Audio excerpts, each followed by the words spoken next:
This is LBC from Global, leading Britain's conversation with James O'Brien.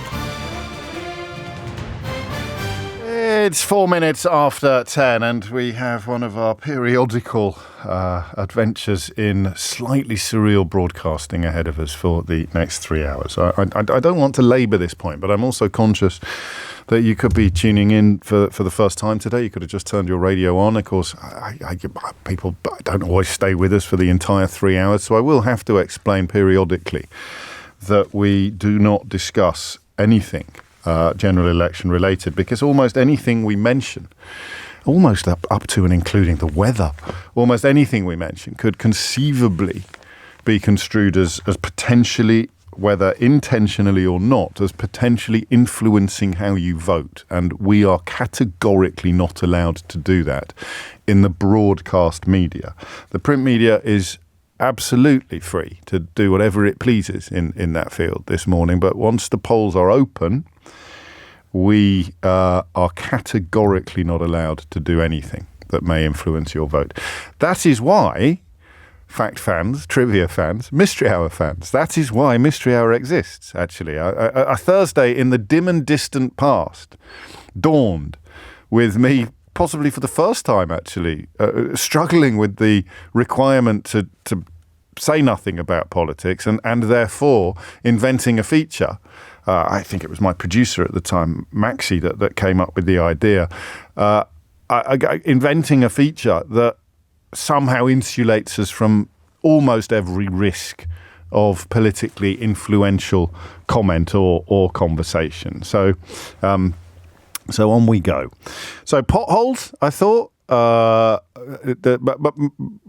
Smart motorways, I thought we could do, or parking tickets. Anybody ever had a parking ticket that was really unfair? That could be a little tricky. That could be a little tricky. Did we have a crack at that one 4 years ago? How time flies. It was all right as well, wasn't it? 5 years ago even. No, I want to talk about Joe Biden, and I want to talk about age. It's not a number. I don't mean that in a cliched, Hallmark's greeting card kind of way. What I mean is, I was reflecting this morning on the fact that Mick Jagger is 81, I think I read this morning. Or was that the number of children he has? No, I think that was his age. Mick Jagger is 81. Bernie Sanders, who I had the great pleasure of interviewing not long ago, is older than Joe Biden. And yet Bernie Sanders, I would say, has a mind like a steel trap, oddly enough, because it has been claimed that part of Biden's woes the other night were caused by jet lag. Oddly enough, I interviewed Bernie Sanders not long after he'd got off an aeroplane from the United States of America. And when you're in the presence of one of those minds, what I would call a quicksilver mind. That's why I love full disclosure so much. In a 5-minute interview slot, you don't really get the chance to dig into somebody intellectually. The two that really, really stand out from this year, from the last 12 months, would probably be Bernie Sanders and Salman Rushdie, maybe, I think. I mean, there's so many people. I'm just talking about that mega brain, as opposed to the myriad other reasons for absolutely relishing the chance to sit down and spend an hour with somebody. Midge-Ure is on this week. I think it might be going out on Friday, or it may be going out next week. 40 years I've been preparing for that interview. Since my 12th birthday, or my 13th birthday, when I went into W.H. Smith's in Kidderminster, and my birthday present of Dad was 2 tapes. I could pick 2 tapes. Do you remember having no music collection at all, except what you'd recorded off the radio, because everything was so important? You had a few singles, maybe. I had Stand and Deliver by Adam and the Ants, and my sister had bought Bermuda Triangle by Barry Manilow. We had nothing in our music collection except what we'd recorded off the radio. So being able to buy 2 actual tapes was such a present. So I chose them, given the paucity of my music collection, according to which tapes by bands I'd heard of, bands I'd seen on Top of the Pops, or people I'd seen on Top of the Pops, which tapes had the most songs. Which meant that the beginning of my music collection was The Collection by Ultravox, and Give My Regards to Broad Street by, I probably need to have a fairly good grasp of popular music to know who Give My Regards to Broad Street was by. Not his finest hour cinematically, but musically a cracking album. Paul McCartney, would you believe? So I got the Do you know what I've just realised? I'm just going to have a quick word with the producer. You talk among yourselves. I could do this for 3 hours. I could do it for 2. No? Childhood memories, music. No? This would be fine. We'd be fairly safe on this. That's a good point. We might alienate some of our younger listeners with conversations about 40-year-old albums in the charts. But the point being that on my Spotify roundup of the year, Ultravox still appear. So to sit down with Midge Ure and to discover that he's a bit of a fan of the show was such a treat, such a joy. And we will be listening to that on Friday. But I want to talk about Joe Biden. And the reason why I want to talk about Joe Biden is because I don't have the personal experience to draw on this. I don't know how terminal his situation is. It seems to me that the chatter is growing. It seems to me that the conversations in public and the conversations in private are incredibly difficult. Different, I beg your pardon, and incredibly difficult. But privately, that debate was so bad. That CNN presidential debate was, from Joe Biden's point of view and the point of view of his supporters, I really don't think you can exaggerate how bad it was. His mission this week, according to just about everybody in American politics, his mission this week is to establish that it was some sort of blip or glitch, that he had a terrible night. He has given an interview to a local radio station in Wisconsin in the last 24 hours in which he acknowledged how bad it had been. I think we'll probably begin by having it's a very, very brief clip, but just have a little listen to this first. I had a bad night. And the fact of the matter is that, I screwed up. I made a mistake. That's 90 minutes on stage. Look at what I've done in 3.5 years. So he will apparently sit down and do a long ABC News interview in which he will seek to establish that he can speak quickly, that he can still do off-the-cuff commentary, that he can reach the end of sentences. But listen to those sentences. Listen to those phrases. The President of the United States of America will seek to establish that he can complete sentences, that he can think clearly. I hate this because, flawed goodness versus rampant badness should be a no-brainer. But if we've learned anything over the last few years, it's that you can't take anything for granted in this world. Flawed goodness or tired goodness versus exhausting badness should be a really easy choice, but it's clearly not. And the possibility that Biden will hand the White House to Donald Trump through a combination of perceived incompetence and stubbornness is, it's hard to think of a more important issue facing the world at the moment. A lot of love for Ultravox coming in, by the way. A little bit of a Partridge moment for you there. So what I don't have is the experience to know whether or not you can realistically describe what happened at the CNN presidential debate as manageable blips, as glitches, as moments that can be recovered from, or whether it is evidence of irreparable, irredeemable, irreversible decline. So I think, because you may not have clocked it or you may have forgotten just how bad it was, we'll run through 4 moments from that debate which highlight just how serious the situation is. Okay, first of all, here he is talking ostensibly about Medicare and COVID.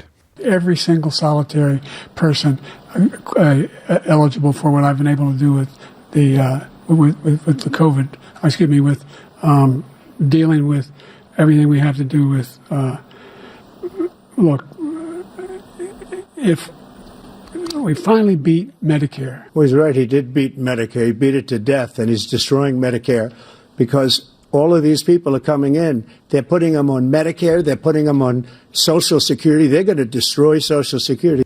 So you hear Biden's struggles, and you hear him almost opening a door for Trump's lies.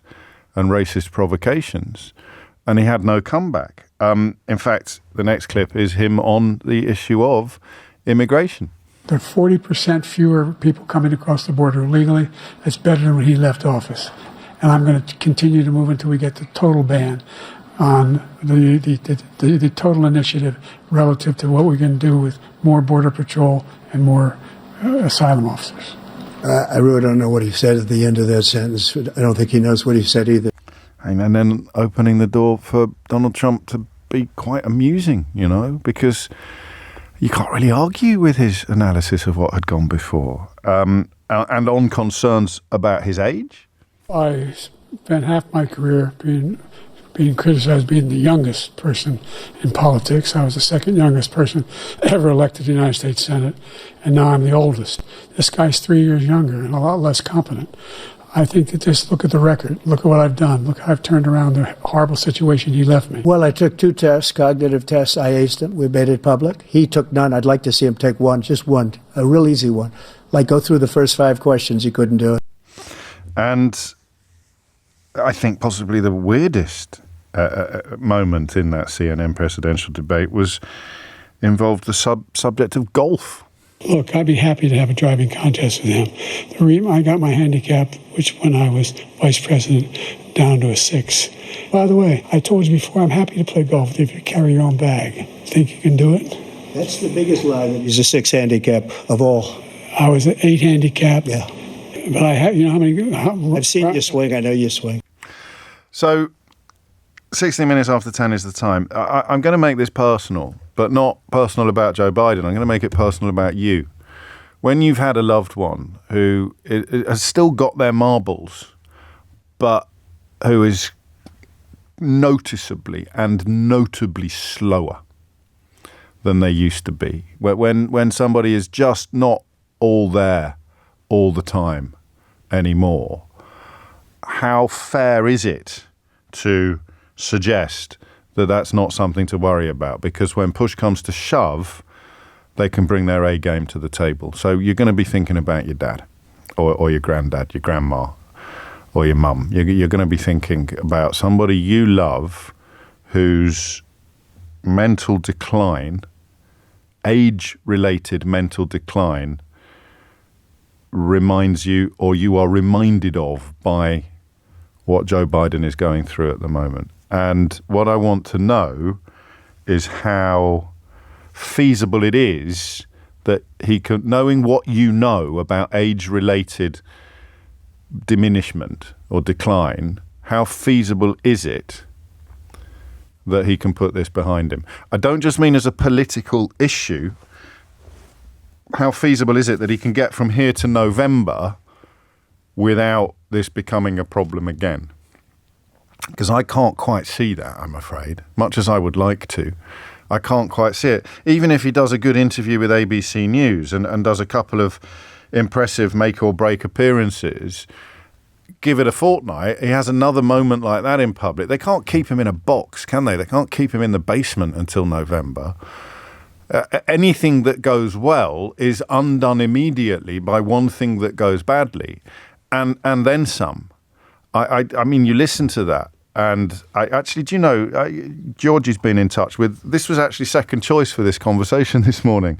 Laszlo, I beg your pardon. Biden is like your beloved parent or grandparent whose driver's license should be taken away, but you love them too much to say so. Instead, you just hope that they won't crash the car and hurt anyone. Love means responsibility to stop them from driving. Do you know, that is one of the most unexpectedly moving phone-ins we've ever had together. I think we've done it twice, maybe more over the years. And I was toying with the idea of doing it again today, and we still may. The conversation may move into that territory, because that is what is likely to happen if he doesn't run. Then that will be his wife or perhaps Barack Obama or someone who loves him and respects him enormously, sitting him down and seeking to persuade him to hang up his metaphorical car keys, to hand over the keys to the White House voluntarily before the ballot has even opened. But I don't know. And I want to start with that question, hearing what you hear and then knowing what you know about your loved ones. former boss, maybe. It could be a family business, couldn't it? And they're adamant that they're fine. They're adamant that they had a bad day. They're adamant that that is not indicative or illustrative of any broader truth or bigger issue. But do you know better? 0345 6060 973 is the number that you need. Hit the numbers now and you will get through. James O'Brien on LBC. There's another element as well, which I really do think speaks directly to personal experience that most of us will not have. This is from Tim. Hi, James. I always feel uncomfortable talking about Biden because as someone with a stutter, I recognise Biden stuttering and trying to avoid stuttering. He clearly stutters more when he's tired, as all of us who stutter do. It's one of the few areas of neurodivergency that is still misunderstood and associated with lacking intelligence or other mental faculties. I haven't seen or heard anything yet that shows Biden losing his mental faculties.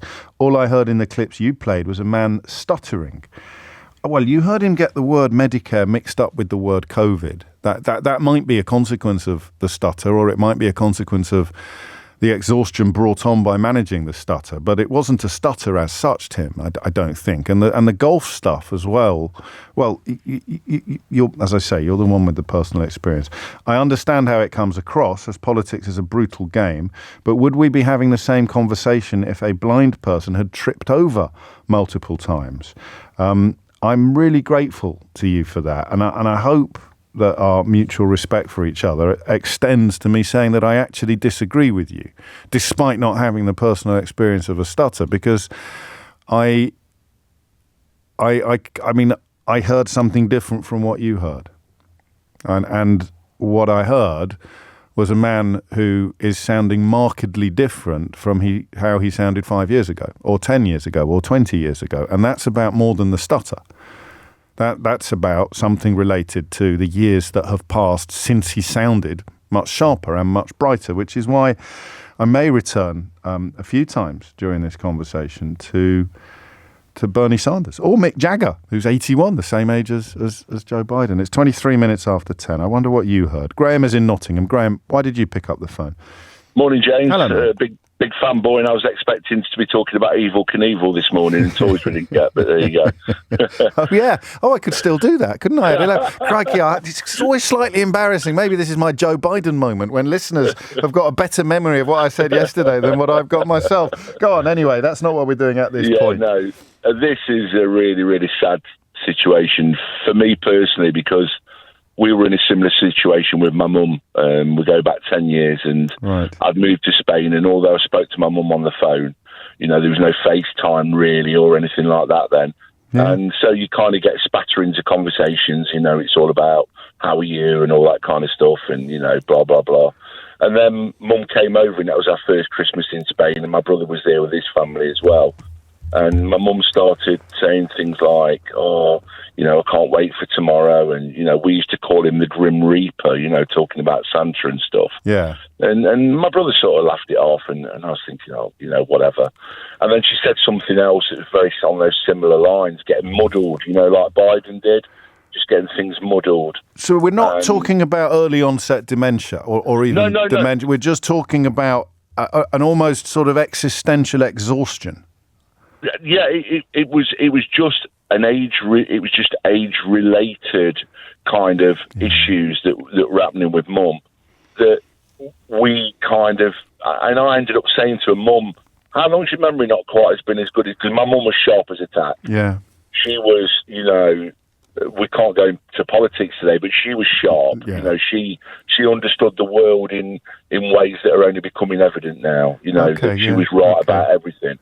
And she said a little while now, and I went back with her and went to the doctors, and it was obvious that it was, it was age-related, and it was just, as a family, you kind of want to shield them from that. And but would she on another day be 100%?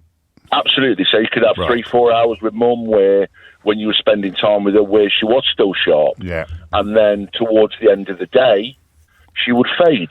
Things would muddle, or she would now, not engage in conversations. But does that help or hinder Biden's cause? The fact that he is not permanently in this state, and it, we all have ups and downs. His downs are possibly a little deeper than, well, they're clearly deeper than a younger person's would be. Do you feel it makes it impossible for him to run for president? I would say from my experience it would, because he's got 5 years, he's got 5. That's the other point that people are going to be thinking of, isn't it? Sure, he's got 5 years, James, of one of arguably the most difficult job in the world.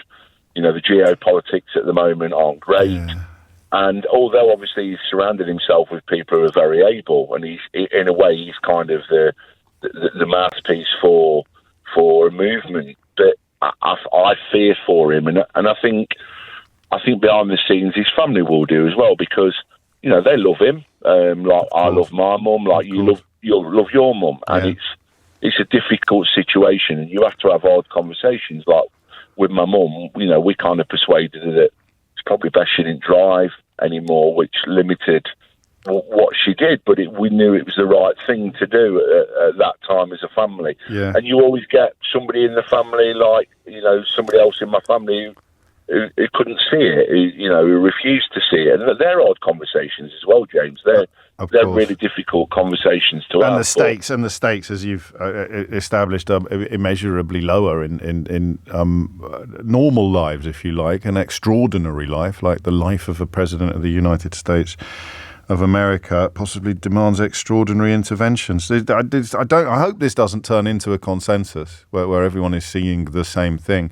And I'll address briefly some of the critiques I've seen of conversations like this. There's one self-styled investigative journalist, someone's just sent me a link to, talking about people inadvertently aiding and abetting Vladimir Putin's goals by raising doubts about Biden personally. It doesn't wash, I'm afraid. You can talk about how this is actually a contest between institutions and autocracy, or a good and evil. You want to get really binary about it, but that makes the personal concerns about Biden more important, not less important. You don't say, look, the stakes are so high, you're going to have to ignore your fears about Joe Biden's cognitive speed, cognitive competence. You say, look, the stakes are so high, we can't ignore Joe Biden's cognitive competence or concerns about Joe Biden's cognitive competence. That's certainly how I see it. I think that, as Graham's just demonstrated, some of these calls are going to be a little bit too personal for me to squeeze them into small slots that are available. So I'll come to Rob in Stoke-on-Trent, I think, first, after the very latest news headlines. And before we go into the news headlines, I should probably remind you every half an hour or so, given the ebb and flow of people tuning in and tuning out of the radio station on the average morning, that we are not discussing domestic UK politics. Apart from acknowledging that the polls are open and a general election is underway, we are required by quite strict regulations to steer clear of anything whatsoever that could in any conceivable way influence your vote. So if you're confused about that, I hope you're slightly less confused now. And that holds true until 10 o'clock tonight, until 10 p.m, when the crack team of LBC broadcasters and newsagents podcasters will be keeping you company well into the small hours and quite possibly beyond. Nick Ferrari, of course, with you from 5 o'clock tomorrow morning. I don't think he's going to go home. I think he's probably going to just hang out in Stringfellows until 5 o'clock in the morning and then slide back into the studio. James O'Brien on LBC. 10:32 is the time, and it's a grim question in many ways. But one that is resonating with a heck of a lot of you. And it's a question about whether the sort of frailty that Joe Biden demonstrated in that CNN presidential debate is terminal. Terminal to his presidential hopes, but also, and more pertinently this morning, terminal to the idea that it is a negotiable blip, a bump in the road that need not push him off course. Rob's in Stoke-on-Trent. Rob, what would you like to say? Hi, James. You okay? Yeah, I'm good, mate. What's on your mind? Yeah, I was just speaking to your producer then, and it's similar to my dad's situation. He's 82 this year. Right. And I was just thinking about, Joe Biden, his age, and Trump is 77. 78. And so, over that age difference, I've noticed my dad going, going downhill. Yes. And it's just, how does that leave America? But your dad has moments when he's all there, right? When he's completely on the ball. Yeah. Or not just moments, but perhaps even the majority of the time that he's completely on the ball. Yeah, but it is noticeable because I live away from where he does, so we speak on the phone, and I get to go back every couple of months, and the deterioration. You measure it more, certainly over the past 12 months. Yeah, has. I'm sorry he's to hear getting this. worse. I'm sorry for you and your family. Is it to the point where there are things you would rather he did not do? Well, he gave up his driving license 2 years ago, right? Because it was a very, very scary situation that occurred, right? And because of concentration issues. And I think that had a noticeable effect on him because obviously his personal mobility isn't great at the age that he is. Yeah. And the car was his lifeline. Of course.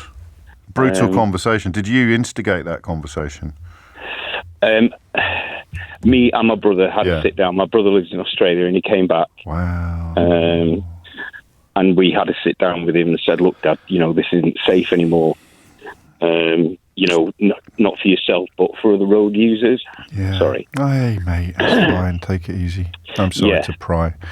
So when you see Joe Biden, I see things that are happening with my dad, and Joe Biden's in charge of the free world. Yeah. And the existential the existential contest that's coming up later this year puts all of this into an even more urgent light, doesn't it? Because the necessity of beating or resisting fascism is a huge part of this conversation as well. So what you've seen, and I think it is pertinent that we haven't seen him in many press conference situations. It's clearly not a coincidence that his top team limit the amount of scrutiny that can be applied. But because we're going really on just that one debate, but it is, it's like a World Cup final. It's like judging a team on the biggest moment of the last 4 years, arguably. Absolutely. And what you saw, I sense, was pretty conclusive for you. In a way, and like I say, the decline has been quite rapid. Right. Certainly over the past 12 months, but like I say, Donald Trump's 77, so he's coming into that age bracket. So he is, and he often sounds a little bit incoherent as well. 78, to be precise, but yeah, what a battle! What a battle they've ended up with. Rob, thank you, and I thank you particularly because it's clearly an emotional comparison that you're making and bringing back some difficult memories. But you're far from alone. Please do not mention my name, says this texter. My dad, who I love more than anyone and is older than Joe Biden, but a whole lot more coherent, is not getting any better. In fact, he's getting worse, and it scares the hell out of me and my brothers and sisters. My mum, who loves him and us dearly, will not hear a word against him. So as a consequence of her love, they have both become difficult to help. My view of Biden is that he was like a superhero who came into the US presidential election to win and to save America and indeed the world from the terrors of Trump. He did that. If he went now, he would be remembered as one of the most consequential presidents of all time. But instead he hangs on, and part of that is due to his wife Jill, who reminds me of my mum. Sopel told me a while ago on the programme, you were here, that she was a big part of Biden's determination to stay on as president before the conversation reached the stage that it's reached since that CNN presidential debate. It is 10:38 and you are listening to James O'Brien on LBC. So no one is suggesting that he's got dementia or Alzheimer's or anything obviously diagnosable. We're talking simply about existential exhaustion. We're talking about rust. We're talking about old age just slowing everything down and making you a little less coherent some of the time. I want to make this categorically clear. I know I can tell from your messages, some of you are being reminded of parents who had dementia or who had Alzheimer's, and I've got nothing but love for you. But that's not pertinent to today's conversation. Today's conversation is about Joe Biden, who's clearly capable of running America because he's done it for 3.5 years. But that doesn't mean he's capable of campaigning effectively or winning the White House, because these seeds have been sown. Anne's in Seaford. Anne, what would you like to say? Be gentle with me. Always, Anne, always. It's my first time calling. Welcome. But I'm also on Joe Biden's side. So let me explain. Okay. I'm 61 years of age. I was on a certain tablet for a long time, which caused brain fog, which they didn't realise. And I've also got fibromyalgia, which is poor thing. Yeah, so it's brain fog there. Yes. So my side of things is like just now when I was on to your producer and she said, "Where'd you come from?" Yeah. Well, at the moment, I'm near where I used to live. And I went, "Oh, yeah, Wallington." And I went, "Oh, no, that's not right. I live in Seaford now." Right.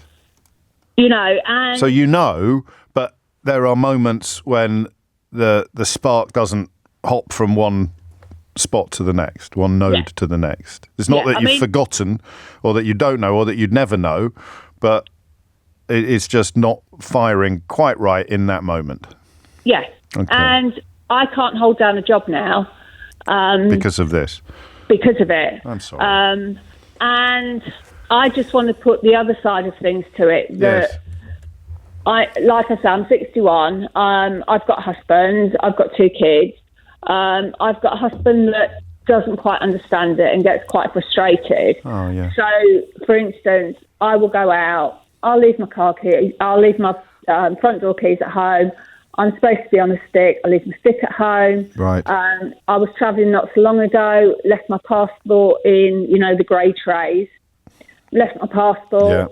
Didn't realise I'd lost it until I was about to board. I couldn't board my plane because I couldn't find my passport. Yeah. So it's a really hard situation because I understand where he's coming from, but I also understand where his family's coming from, because I get extremely frustrated when my husband turns around to me and says, "Oh, no, you've left your keys behind. Why do you always do this?" Yeah. I get angry. Yeah.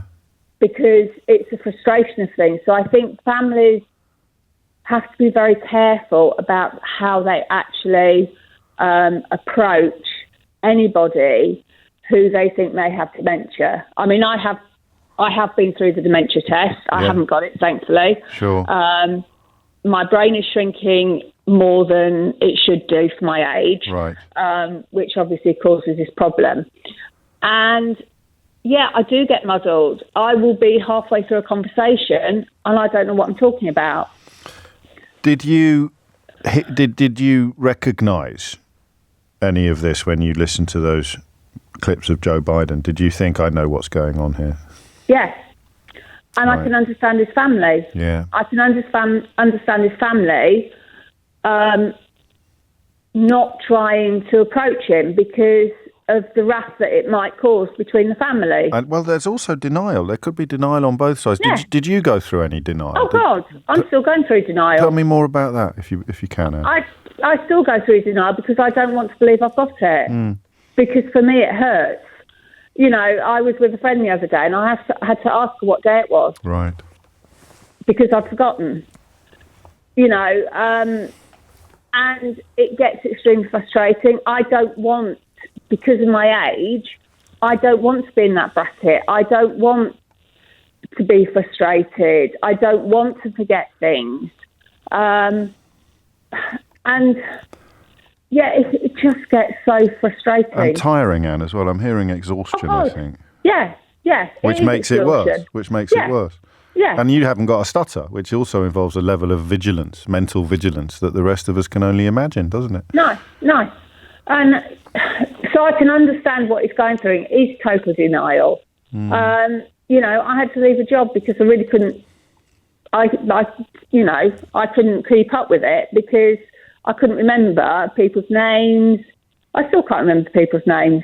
No. I'm really bad. And I mean, you might be worse than he is, but it sounds like you're on similar paths, doesn't it? It sounds like you're on similar paths, even if one of you is further down it than the other one. And of course, the crucial point here is irreversibility, isn't it? It's not something that, even if you phone me up tomorrow and you know exactly that you're in Seaford and Wallington doesn't even enter your head, and you hit 10 marks in a row and you make brilliant sparkling points, it doesn't undo what happened before. It doesn't undo that little moment 5 minutes ago where you forgot where you were talking to Eleanor, talking to the producer.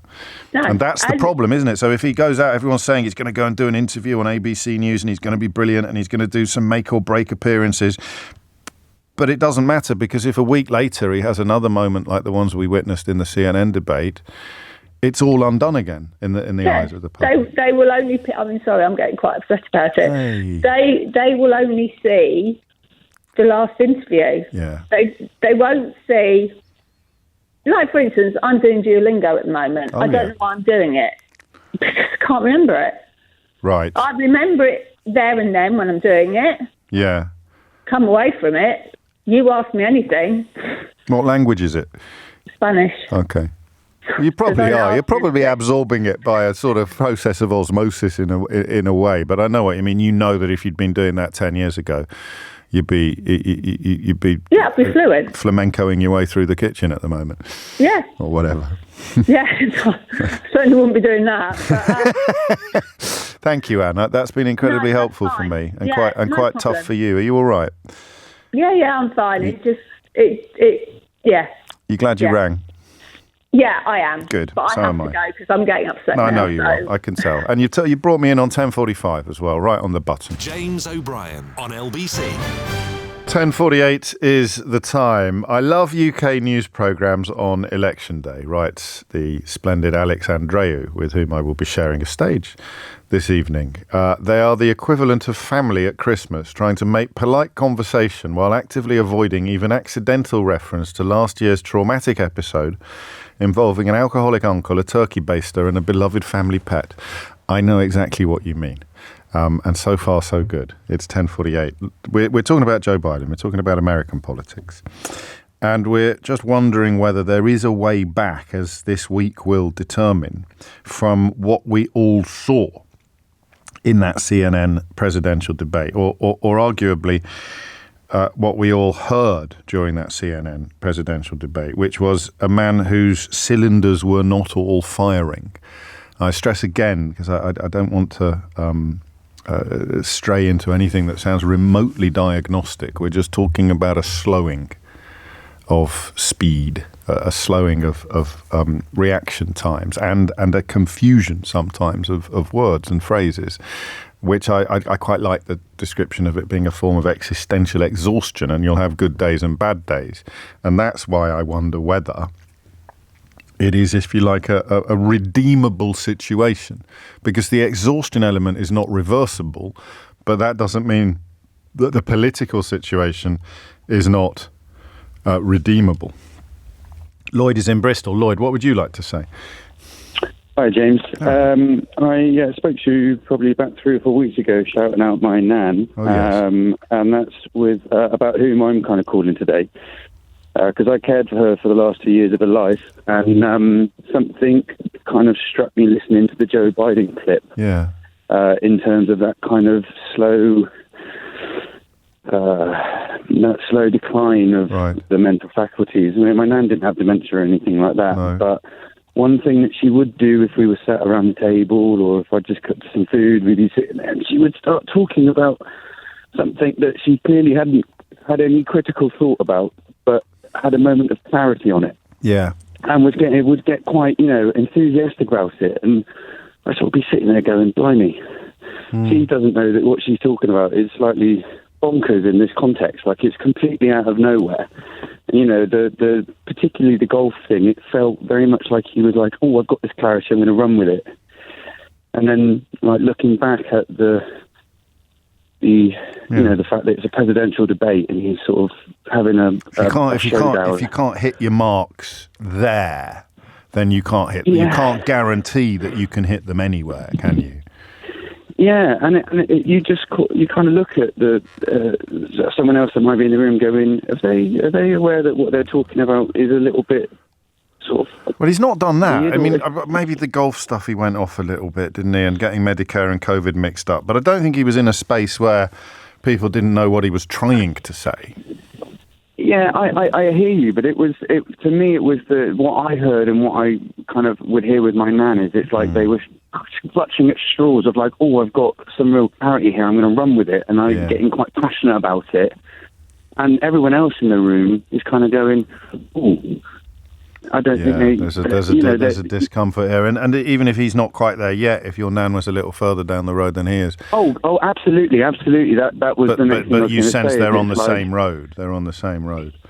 Well, yeah. You know, my nan ended up getting much further down that road, but I definitely could draw those parallels. And then the fact that he's not, he's bless him, he's desperately afraid of what comes next. I think everyone at that stage, my nan in particular, was desperately afraid of what comes next. Yeah. It would be what comes after we get the stair lift, what comes after me not being able to make a cup of tea, what comes after having to have you make my dinner for me. It's always like that slow but ebbing away decline. And he's got a big office, and I would imagine he's very afraid of what comes after. Well, he doesn't seem to be, does he? He doesn't seem to be. And whether that is a consequence of character, of denial, or of the people around him, or whether he is all of the things that you describe, feeling all of the things that you describe, but just not displaying it. If he was really, really worried about what might happen next,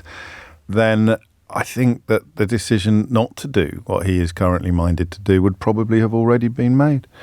I don't know. That's the point, isn't it? None of us know. Thank you, Lloyd. This is nice from Angela in Nottingham. I hope Anne in Seaford is still listening. James, your last caller has really made me think. I have a daughter with fibromyalgia, and she often forgets her children's health appointments. I am guilty of getting frustrated with her.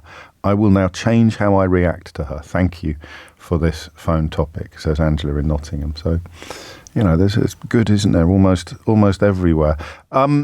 Quite a consensus so far, and I can't see much sign on my switchboard of it shifting before 11 o'clock, unless you want it to, and you want to put forward the case that we're all being inappropriate and wrong, and that there's nothing really to worry about. And of course, an 81-year-old man, when he's tired, will have a bad night, but it doesn't speak to any bigger truth or deeper malaise.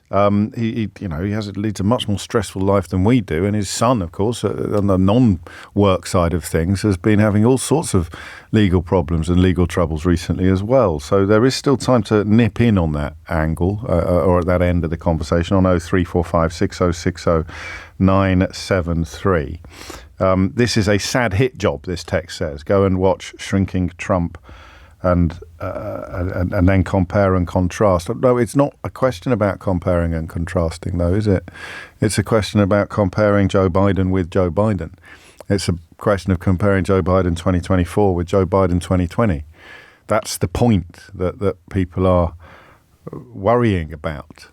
10:54 is the time. Sarah's in Tunbridge. Sarah, what would you like to say? Yes, I think everyone's pussyfooting around this. He's in his 80s. Yes. The man is old. I'm 79. I know what happens. I have always been basically hyperactive. Okay. I work very hard, and then I suddenly flag. Yes. And, for instance, yesterday I was with my electric saw cutting back some of my hedges. Oh, yes. And I thought, I'll get on. And I did a brilliant job yesterday. I had all the energy you need, but I was going to do it today. And I think, do I have the energy to do it today? I'm not sure.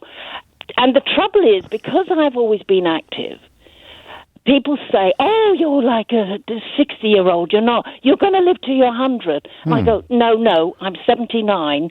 I'm beginning to slow down. But that doesn't mean you can't still trim the hedges. It just means you can't do it 2 days running. So exactly. But the thing is, I'm not running half the world, am I? No. So therefore, the fact the next day I'm going to have to take it more easily. What happens if he has to get in the plane and fly somewhere? Now, my son, for instance, is a care worker. He says something happens when you're 80. Right. And I believe that's true. And well, it clearly isn't true for everybody, but it might be like the mean. You know what I mean. Mick Jagger's 81, for goodness sake, Sarah. I okay. couldn't do what Mick Jagger does on a stage, and I'm 52. Well, exactly. But but generally speaking, 80 is a milestone. It is, and I mean, I have had 6 dogs, rescue dogs. I was down to 4, and everyone says, "Oh, can you take another one?" And I go, "I'm getting old. No, I can't." And one died on last Tuesday week, and so I'm down to 3, and everyone's saying, who's sensible, saying, "Sarah, do not take on any more dogs. Right, 3 is enough." And I know that's true because I do the job properly. And you've got to understand also that there are a lot of people who want you to carry on. For instance, I work at I'm a volunteer. I'm a waitress at an animal rights. I don't know that you're making the point that you think that you're making. You think that your personal experience, and I've got a little clip of Joe Biden the day after the CNN debate, which is pertinent to the points that you've made. I think a lot of people listening will think you're proof that actually it doesn't matter if you get tired or have slow days. You're still perfectly capable of doing the big stuff. Both running the world, and nor is he. The fact is, whatever way you look at it, you are anyway. I think he's cognitively going anyway, personally. And then that is a different. That's a different. That's a different question entirely, which I'm not going to argue with you. I mean, it seems a reasonable conclusion. 10:58 is the time. You're listening to James O'Brien on LBC. I've just seen on Twitter and used the direct message function to hopefully get it on air before 11 o'clock. Joe Biden doing a speech the next day, the day after the CNN presidential debate, when he was firing on all cylinders. He was a lot more impressive. So hopefully we'll be able to hear that in a moment. It's coming up to... Have we got that ready to go? Okay, so this is, in a way, both the point Sarah was making and the opposite of it, because the very next day he sounded great. James O'Brien on LBC. So I've got a choice of conversations now, a choice of topics. If you're just joining us, where have you been? I need a letter off your mum by the end of morning break to explain your absence, please. I don't do this for my entertainment, but I do periodic reminders, that we cannot talk about the British political landscape today for reasons. Therefore, the conversation must be confined to other areas. And I've got a choice of 2. There's a new poet laureate a new children's laureate, Frank Cottrell Boyce, who's a wonderful talent. And he's warned about reading being an invisible privilege that many are denied, talking of the studies that show the massive barriers grown-ups can face as they go through life if they were not read to when they were young. And I think that might be becoming less socioeconomic than it used to be. I bet there's lots of middle class, upper class. So, that was close. Yeah, that was close. I can't even explain why I'm laughing at what nearly just happened, because that would involve doing the things that we're not allowed to do. But I bet there are families that are not poorly off, but where the lure of technology, whether in the hands of the child or in the hands of the parent, has rather given the back seat, if you like, to the bedtime story. I told you some time ago about giving my head a bit of a wobble when I noticed I was checking Twitter over the head of my daughter while reading her, at the same time reading her a bedtime story. And then from that moment on, and I like this because this is one of those things I mentioned to you, and then I bump into you 6 months later and you said, I do that thing now that you talked about because of you. Like Angela listening to Anne talk about fibromyalgia and deciding to try at least to change the way that she interacts with her daughter. And when I said to you, that's when I noticed that, I started leaving my phone downstairs when I went upstairs to do the bedtime story. And it's a tiny, tiny, tiny little tweak, but a valuable one, an important one. But I don't think we're going to talk about that. I think we're going to talk about AI. Now, when this story first appeared, not this story, this issue, when AI first appeared, I described it to you. It's a bit like gardening sometimes, this job. But not very often is it like gardening. Usually everything is self-contained. Something is in the news, we come in, we talk about it, we go away. But there are some subjects that are going to grow in both importance and understanding with every passing month or every passing year. Some subjects, it feels like we're in a greenhouse. And what we were talking about 6 months ago is now a completely different proposition from what we're talking about now. And I don't expect any prizes for pointing out to you last year or the year before that AI was very much going to be one of those things. One of the first times we talked about AI was a conversation about how it was improving and advancing even more quickly than the experts expected. And that is relevant to the conversation that we're going to have today, because what we decided, you and I, was that we would return to this every now and then, sporadically. We'd return to the question sporadically, not for any particular obvious reason, but with every notable new development, we'd return to the territory sporadically and discuss where we are now. So something quite significant has happened, and it involves students. It involves university. It was at the University of Reading, where researchers created 33 fictitious students and used the latest iteration of ChatGPT to generate answers to exams for an undergraduate psychology degree at the institution. There are two things about what happened next that are interesting and important. The first is the fake students did better than the real students. That's a moment, right? Don't get on your high horse if this isn't new to you, all right? It's new to me, and it's going to be new to a lot of people. But you might. I don't mean new as in the news. The story broke last week. I mean, if you knew this last year, oh yes, it's all very straightforward. Can't believe you're getting your knickers in a twist about it. That's the thing about technology. There are always people who are way ahead of the herd. We are the herd on this issue, because I think that's only the second most interesting thing about this research, the fact that the fake students did better than the real students. What do you think the most interesting thing would be if I say that's the second most interesting thing about the research? I think it's more interesting that the markers couldn't detect the fakes. There were no sort of giveaway indications. There were no sort of glitches or blips that the markers could spot. The examiners could see that's not human. That is not the mark of a human hand. That is a sign of ChatGPT. The phrase used is verged on being undetectable. 94% of examiners or invigilators or whatever they're called, 94% of them did not raise concerns with markers. So that 6% detection rate, according to the study, is likely to be an overestimate. So that's it. AI can now do a better job writing university essays than university undergraduates. This is particularly worrying, the report concluded, as AI submissions robustly gained higher grades than real student submissions. Students could cheat undetected using AI and attain a better grade than those who did not cheat. It's generally been the case, hasn't it, that cheating would deliver a better grade than not cheating. But the professors who led the research have described it as a wake-up call for educators around the world. So there are two questions that spring to mind, for me at least. The first is the obvious one, the micro one, if you like, the one that's, what are we going to do in schools and universities? How is it going to work? I don't think it's an unclimbable mountain.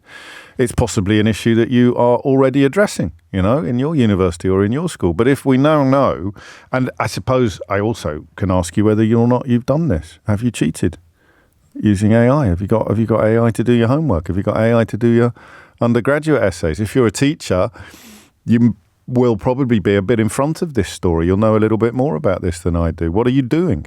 What is the new world going to look like, where a student or a pupil's phone can actually do a better job of answering the questions in class than they can? The world in which a pupil or a student's phone can write better essays than they can. What is that world going to look like? What are we going to do about it? 0345 6060 973. There's a weird thing going on here as well, which is a bit like when calculators became commonplace. And what I mean by that is, look, if a computer can do it, what's the point of doing it ourselves? Beyond the importance of mental training and critical thinking and teaching ourselves to be open-minded and curious and ideally knowledgeable, but Mystery Hour is a celebration of accrued knowledge that is largely irrelevant in the modern world. Not just because some of the questions are so daft, but because we don't need to know stuff like we did when we were young. I mean, you can't quite imagine this if you were in your 20s, but you had to get a book from the library when I was at university to write your essays. You had to get a book from the library if you wanted to check something. You used to have a shelf, an entire shelf of encyclopediae, wherein you would have to consult to find out what the gestation process of a butterfly or a caterpillar was. You could not find anything out without reference either to a human being or a book. There was I can't believe that I'm speaking as if this is going to be shocking to some people, but it is going to be shocking to some people. When I started on newspapers, I've told you this before, but I'll tell you again because I think it's really interesting. You never really notice that you're living through times of historic importance, do you? When you're smack in the middle of them. But sometimes when you look back, you can realise that you did. So when I started on newspapers, I did my first shifts on the Telegraph, a very different paper in those days, and the Express, and the London Evening Standard, actually. But all three of those newspapers had a cuttings library. And when I describe to you what the cuttings library was, it's going to sound like something from the 19th century. But this was still in the 21st century, very late 20th century. The cuttings library involved a bunch of people every day going through every newspaper and with scissors cutting out stories on certain subjects and then filing them in folders with all the other stories from all the other days and all the other newspapers when the same subject matter or the same individual had appeared in the news. So, you might go down and fill in a chit and hand it into the librarian and ask for the Diana, Princess of Wales folder. Or you might ask for the Brian Clough folder. Or you might ask for the miners' strike folder. And, I mean, it's an inexact science, obviously, but that was all that we had. That was all that we had. And that is what you relied upon to find stuff out. By the time I left newspapers, you'd just Google it or ask Jeeves. That's why ChatGPT is really interesting, because if you think just for a moment about how much the world has changed as a consequence simply of the internet, and think if you've got children, sort of teenagers or 20s, early 20s, you imagine them in a world without the internet. What would they do? I don't even get me started on the days of there only being 3 television channels and entirely linear and no video recorders. It's extraordinary how much things have changed. And the more I learn about AI or ChatGPT, the more I find myself wondering, or the more I find myself confident that this is another one of those Rubicons. This is another one of those event horizons, those enormous changes in the way that we do things. And they usually turn out to be a mixture of positive and negative, don't they? So some of the visions of the internet have hardly come to fruition, and some of the horrors of the internet were not foreseen or predicted by anybody. So there are 2 questions here. The specific one about what does this mean and how will colleges cope with the fact that AI can now do a better job of writing undergraduate essays than the actual undergraduates can. And the second one is, and this is the one we always ask when we come back to this subject sporadically. How's it changed your life already? How's it changed your work? Photographers were the first to express real worries, weren't they, about what it was going to do to their profession. Journalists, I think, have got quite a lot to worry about, because if you can write an essay better than a student's, then why on earth wouldn't you be able to write a news article? Some news sites are already using AI. I don't know whether you would be able to tell the difference. So we've got the specifics of the education system, the fact that university exams taken by fake students using artificial intelligence beat those by real students and usually went undetected by markers. Talk to me about that. But also, as one of our frequent catch-up sessions, has it landed in your world yet? Hasn't landed in mine. I hope it never does. I'd like to think there's something organic about the time that we spend together. But, there's 20 years worth of programs out there somewhere. If you pumped all of those into a machine and said, today he's going to be talking about bridges, could probably do a better monologue on bridges than I'd be able to do. Probably. Possibly. Still can't quite believe it, but that's what they all say. It's 17 minutes after 11. If you hit the numbers now, you will get through. Specific questions about education and much, much broader questions about ChatGPT or AI and the way that it has already or is already changing your life. James O'Brien on LBC. It's 19 minutes after 11 and you're listening to James O'Brien on LBC. Usually when some old geezer starts panicking about technology, he's or she's panicking unnecessarily. But occasionally it's not unnecessary. And the AI or the ChatGPT story today about university exams taken by fake students using artificial intelligence may be another sort of form of moral panic. Speaking of moral panics, I've actually found an unhinged headline for you today. Even though I am in a state of profound political paranoia, I've found an unhinged headline that doesn't impinge in any way whatsoever upon matters electoral. So we'll do that before 11:30 as well. And then, of course, it's Mystery Hour from 12. But before all of that, Tim's in Durham. Tim, what would you like to say? Hiya, good morning. Thanks Hello, very Tim. much for having me. You're very welcome. So I can talk about this forever, really. So I work at an FE Just till college 10 in the o'clock north. tonight will do. That'll be... I work at an FE college in the northeast. Oh, yeah. And my job's basically leading on e-learning and AI. So I work with staff. But one new strand of that is also to work with students with AI. Yeah. So to answer your first question relating to essays and things like that and the problems that it poses, AI is not the problem, in my opinion, and I've discussed this many a time with lots of lecturers and national conferences. The issue is the actual assessment method. So asking for a 3,000-word essay does not prove knowledge. It doesn't prove that the student understands. But obviously with ChatGPT 4.0 now, it'll write that 3,000-word essay with all the references, with everything you need, and it will pass anything. How do you know? So you've got no idea how many of your students are using AI then? Well, we're encouraging them to use it. To write the whole essay? No, to do the research, to do the planning, to assist them.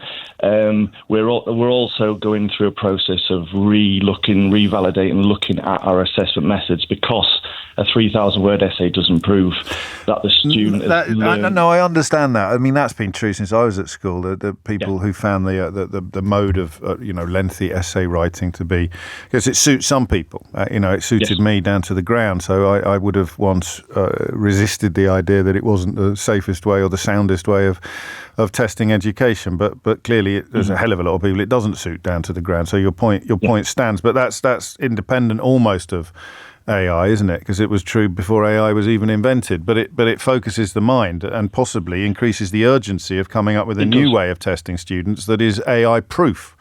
Yeah, it's definitely sped up the need. So what are we thinking? Oral examinations? What are we thinking? A blend. We're looking at a blend. So we have more presentations, because luckily with us being an FE college, we have to look at what the employer wants at the end of the day. They don't want someone who can write a 3,000-word essay. They want someone who can stand up, communicate really well, talk about why they've made certain decisions and where their findings have come from. So a blend of presentations, a bit of an exam, closed book exam, but then there's nothing wrong with open book exam, because in the workplace you'd have an open book. And things like portfolios, pulling things together over time, and it's having that assessment throughout the academic year rather than waiting until June and having a huge assignment, which is what a lot of the Russell Group universities tend to do, whereas the smaller colleges they know their students. We know our students because we've got a class of, 18, rather than a lecture theatre of 400. What do you use it for, personally or professionally? Everything. So professionally, obviously, I teach staff how to use it. So they use it for the planning. They use it for creating formative quizzes and activities within the lesson. Yeah. If they've got a really boring module, which they really, I used to teach GDPR, for instance. Okay. That's the dullest thing in the world. Yeah. So it's the dullest thing in the world until it's the most important thing in the world. Exactly. So you put that in, and ChatGPT would give you ideas and new ways, and give you resources to free up. What about in your personal life? Have you ever used it in your personal life? Constantly. So I do a lot of working for charities and stuff, doing grant applications. And things like that. So, and then out of 16 I've applied for, I've won 14, and all have been using ChatGPT. Wow. So, see, I've got to make Mark feel bad now, Tim, because you're using it to submit grant applications for charities. Mark used it to ask his boss for a pay rise. He said, I asked it to write an email to my boss asking for a pay rise. I'm going to Turkey next year now. It got me a $4,000 a year. Why is that then? What? Just talk me through how it's better than you. It's better than you at applying for grants. Yeah. They're very structured. So the applications usually for grants and things like that, and for sponsorship as well. So they usually ask for very set questions, maybe 10, and what's it going to be used for, what are your aims and objectives. And for Best Way in the World, you can chuck in, it's all about context. So I can chuck in all of the context from what I'm applying for, the business case, or it'll write the business case for me, and it will make sure I tick all of the boxes perfectly for that grant. And it does it very, very well for job applications and interviews as well. So, what about university applications? Well, again, that's the money. They want bums on seats, a lot of universities. So in reality, you're right. Well, right, the ones that are very hard to get into, ones where they're fiercely competitive. Would it work in that context? Absolutely. So, I mean, it's very similar to applying for a job, isn't it? So, for instance, applying for a job, you get the job description, usually as a PDF you can download. You've got your CV, which it can help you write. If you with the new models, you can upload documents. So you can upload your job description, you can upload your CV, and then you can tell it to write your cover letter for you.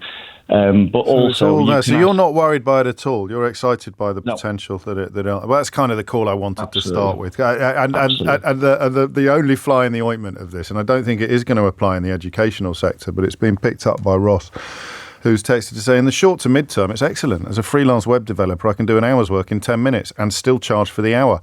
It's great until people catch on that they don't need me anymore. But thankfully, that's years away. Is it, though? Is it years away? That's what the last lot thought. 26 minutes after 11. Thank you, Tim. He was right, wasn't he? You could tell there. He could have carried on forever. But Eva is waiting in Harrow to contribute to this. Eva, what would you like to say? So I use AI to help me with personal statements and cover letters for job applications. Okay. So I would put in my experience. Sometimes I just copy and paste my CV into it. And then once it gives me something back, I then go into and edit it. And I mean, has it worked?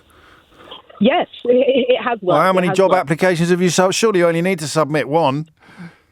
Well, once you get to the interview, so the reason why I do it, because I feel that I can't articulate myself properly through writing. So it sort of helps me get into the door, into the interview, because once I get into the interview, I'm then able to, explain my experience and my knowledge for the job. No, it makes perfect sense, doesn't it? So, again, nothing particularly to worry about, because they still need you to do the job, and the determination of whether or not you get the job will be based upon meeting you, not upon something that you've got a computer to do. Yes. Are you worried about the future? Do you worry that, I don't know what sector you're in, but I would have thought most... Well, I work in education, right. So I think it's a good thing, but as the previous caller said, with submitting, one essay at the end of the year with 3,000 words, that doesn't express that you actually understand the subject.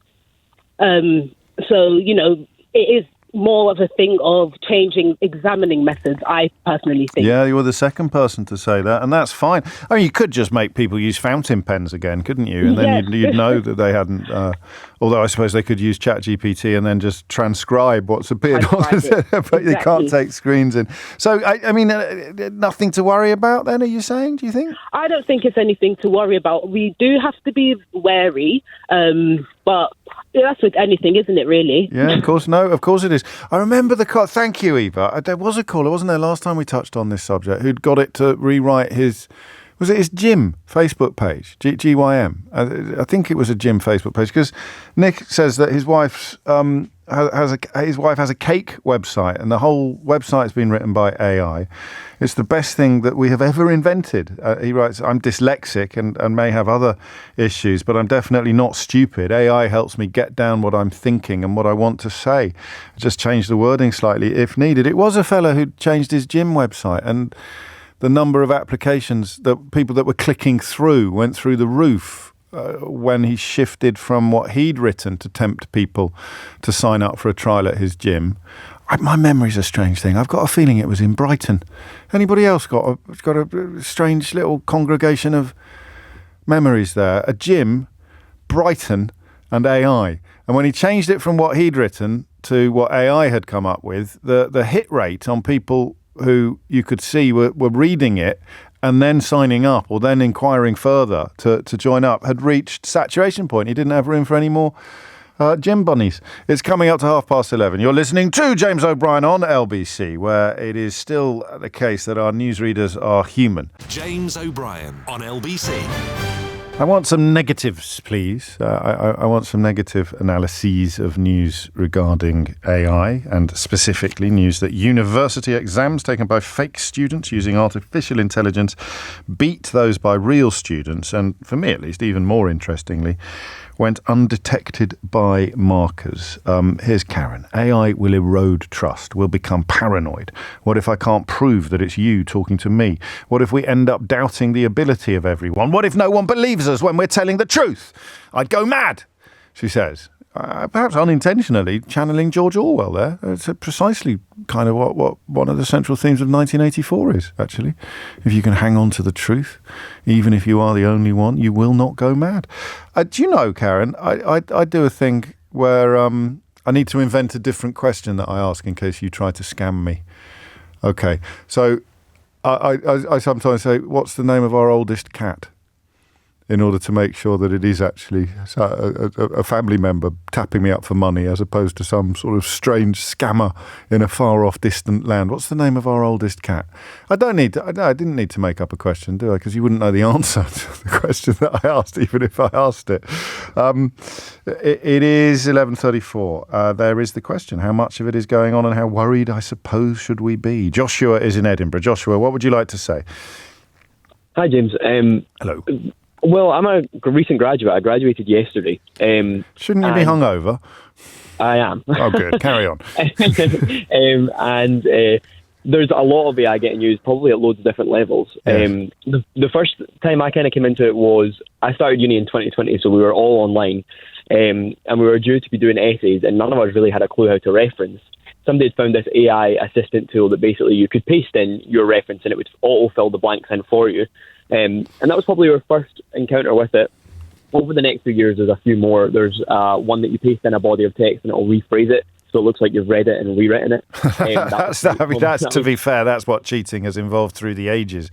It's just that you do it yourself. You get your mate's essay and just rewrite it using your own turns of language, wouldn't you? Yeah, probably I guess the most common one though was ChatGPT. Yes, especially towards the end of our studies, there was people using it for everything. I'm probably guilty of it to an extent. I used it for a lot of essay planning, if I knew what I wanted to say but didn't know how best to structure it. But I think the issue with AI is a lot of people see it as this kind of foreign technology that none of us are really used to. But it ultimately is only as clever as the prompt that you give it. And if the prompt that you give it is, I'm writing a 3,000 word essay on this one topic, the essay that comes out, is going to be almost reading like a Wikipedia page. Whereas if you go in and say, these are the 8 aspects I want to cover in this many words, and this is the points I want to hit, how best to do it, it can really help, I think, take an essay up a grade. We found that a lot. Yeah, but you could equally say, now that the technology has evolved, you could equally say, and now do it. Well, couldn't you? Yeah, ultimately. They could make the plan, and then you could say, now write the essay. And how would I know that you hadn't done that? Well, it never did get detected. That's, I suppose, another point I was looking to make. I know somebody that used it quite a lot and never was it flagged up or marked. Did they do better or worse than you? Better. Oh no! So why didn't you do it then? Just moral reasons, or you enjoyed the work? I think so. I think it just. No, I definitely didn't enjoy it. I think it just it seemed almost a bit unfair to myself. Almost like I'd be cheating myself out of the graduation. You. So this is that you wouldn't derive a pleasure from doing it if you'd known that you'd cheated. Yeah, the sense of achievement would be polluted. I mean, I know you've only just graduated. I don't want to introduce you to the cynicism and unpleasantness of the of the world of work. But one day you'll be sitting next to someone at work who cheats quite happily, or steals your ideas and passes them off as their own, and sleep the sleep of the angels. Joshua, it doesn't trouble them at all. But I'm like you. It would spoil my fun if I knew that I'd achieved something unfairly. Yeah. It's a funny one, isn't it? Well, what? I mean, that's it now. You've just finished 4 years, have you? Yeah. Crikey. What's on the road ahead, do you know? No idea. Well, good luck to you. That's the spirit. All of these young people with their plans and their clear ideas of where they want to be going or what they want to be doing next, they scare the life out of me. Joshua, that's the spirit. 11:37 is the time. Laura's in Durham. Laura, what would you like to say? Hi, James. Well, I'm sorry. You're looking for negatives, but I haven't got negatives. Well, I'm looking for both. I mean, it's always nice to have a little bit of light and shade. So give me the positives. What? The other educators, that have been on have all said exactly the kind of things. Am I on speakerphone? Am I on speakerphone at the moment? Sorry. They do. Did they not? They do tell you not to put me on speakerphone. Sorry, for a reason. I've done it. That's all right, Laura. You carry on. I didn't get to it, but anyway. Right. So there's loads of good old-fashioned ways to assess students that circumnavigate the whole AI thing, like, for example, exams, as has been pointed out. Yes. Increasingly, universities and colleges and apprenticeships are using other types of assessment methods, like where students are given a group task and they're observed doing it. Okay. What's your what's your handle on it? Why does it come into your world? Well, I'm involved in a couple of different apprenticeships, one for teaching and one for policing. So, helping test people and identify people for courses, as it were? Yeah, I mean, I don't teach anymore because I was fed up with the marking, but I support students who are on those courses and get involved in the assessment. Okay. So another thing we do at the end of what students do at the end of degree apprenticeships is that they have sort of an hour-long interview about the portfolio that they've submitted. So they're writing about what they've actually done, and that's evidence. People know that event actually took place. Then they're interviewed about it. So, so you couldn't fake really that. Good ways of doing it. You couldn't fake that then. But no, you couldn't. So what's going to happen, and this is, I think, underpinning this whole conversation, is that as hazards emerge or potential pratfalls emerge, then responsible systems adapt to accommodate them. Yeah. And I mean, obviously, there's still a long way to go because, as like the student, there's the lad who's just graduated was saying, students can use it to kind of say cheat. So universities just have to continue adapting and evolving in response to that. And arguably, like you were saying earlier on about, the big question of, well, what's the point of learning when you can just get this information? We've been thinking that for a long time, haven't we, about the internet? What's the point of kids being taught facts at school? But that's how education needs to evolve in this kind of modern knowledge environment, where we're not teaching facts, we're teaching how to analyse facts and how to analyse information, how to evaluate sources of information. Like that's what needs to be the focus in education systems nowadays. So do you know, I've been having variations of this conversation since 1988 when the GCSE was introduced and the old learning by rote of O-level was, and having to regurgitate it on demand, at the end of the academic year in essay form for most subjects, obviously not for maths and things, were replaced by more supposedly more oral examinations and more coursework, and AI didn't even exist then. So elements of this are as old as education itself, aren't they? Elements of this whole... It's like you say, it's constantly evolving, and maybe and we definitely need to adapt and evolve in education now. And there will always be ways to test students. So the worry then, the big worry, the existential worry, is the futility of knowledge almost. Well, yeah, but I don't think it is, because the fact that we can access knowledge, like you say, I mean, I'm your generation, I had to use the library in my degree like you did.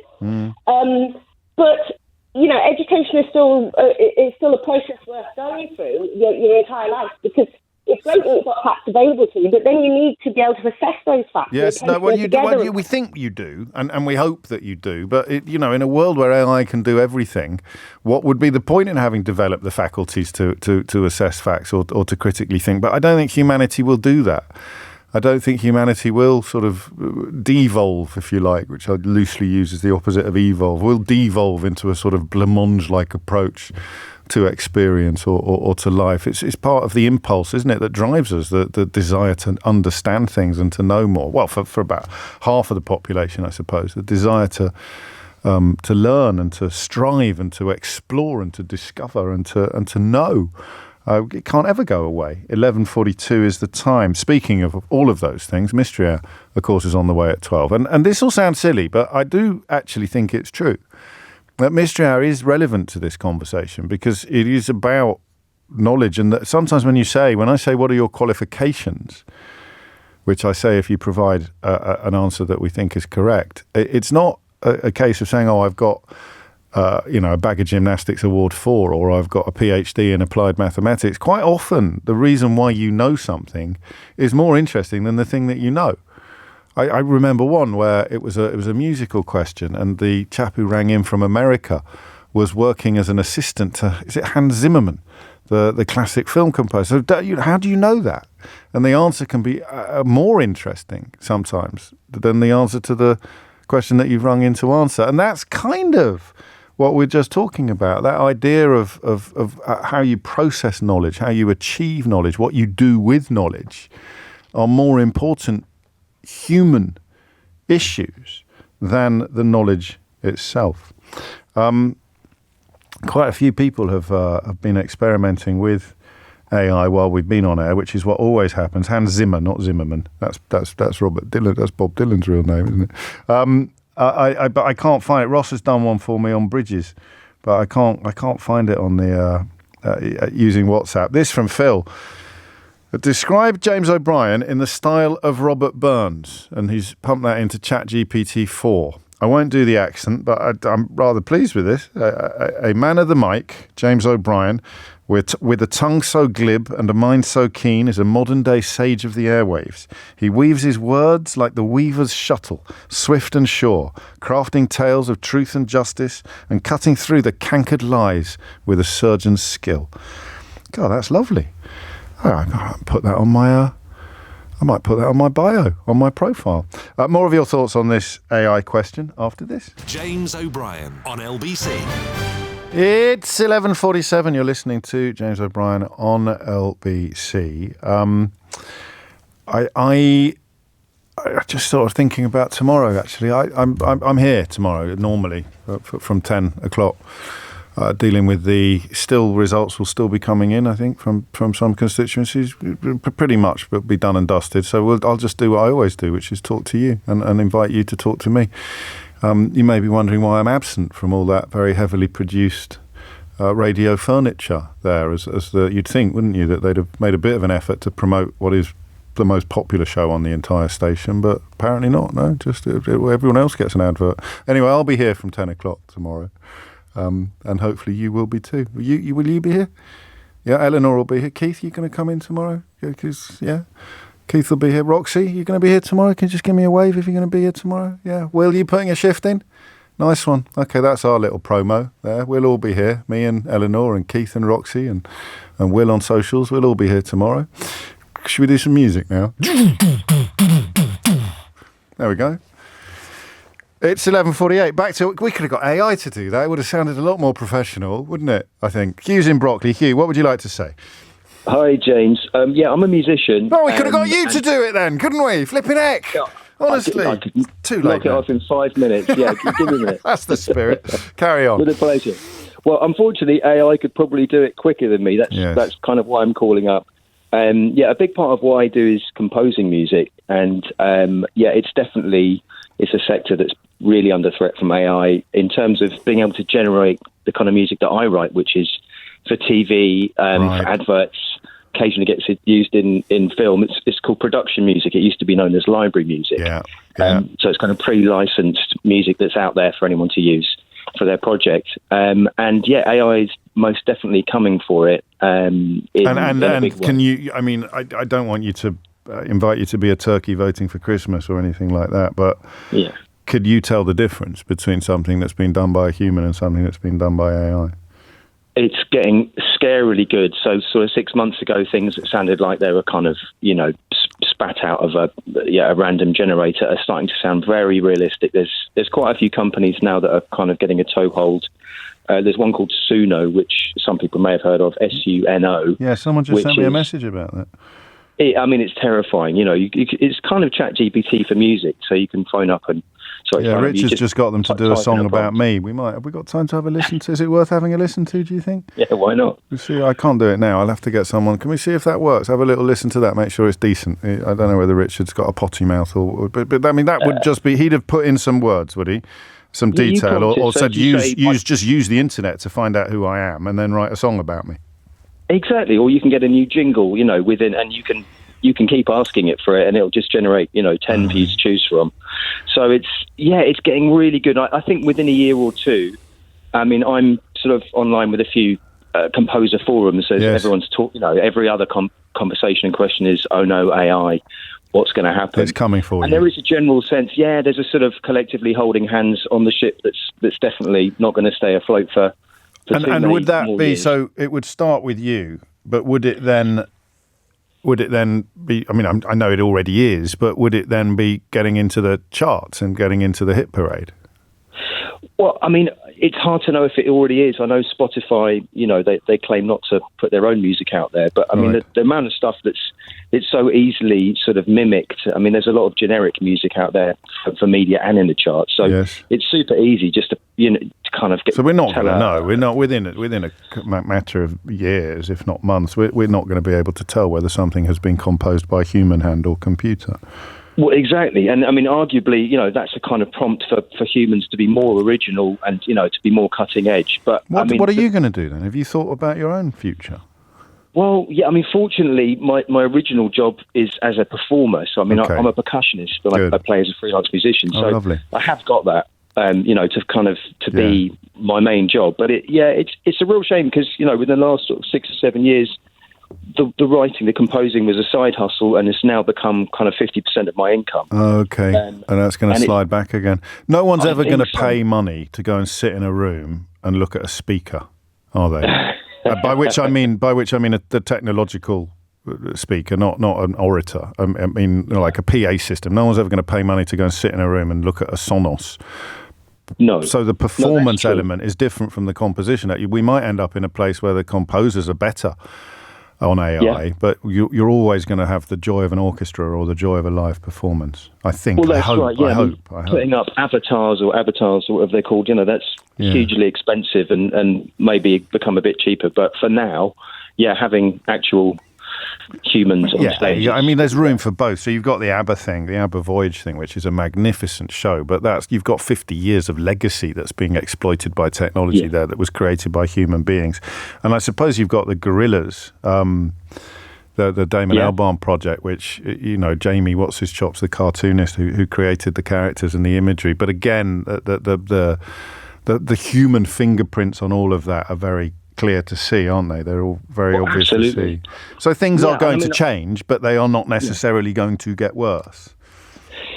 Yeah, on the performance side, for sure. I mean, the fact that theatre still exists, having had 80 years of cinema, we still want to go and share the space with those performers. So that's encouraging, isn't it? But certainly from the composer's point of view, I mean, like you mentioned Hans Zimmer and, anyone who's doing really high-level film composition, the director's going to want to have interaction with another artist. So, at least for the foreseeable future. I think so as well. Hugh, great stuff. Thank you, mate. 11:53 is the time.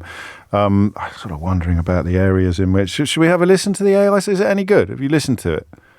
Have you listened to it? I can't just play it cold. It might be filth. It might sound like an Eminem track or something like that. Is it any good?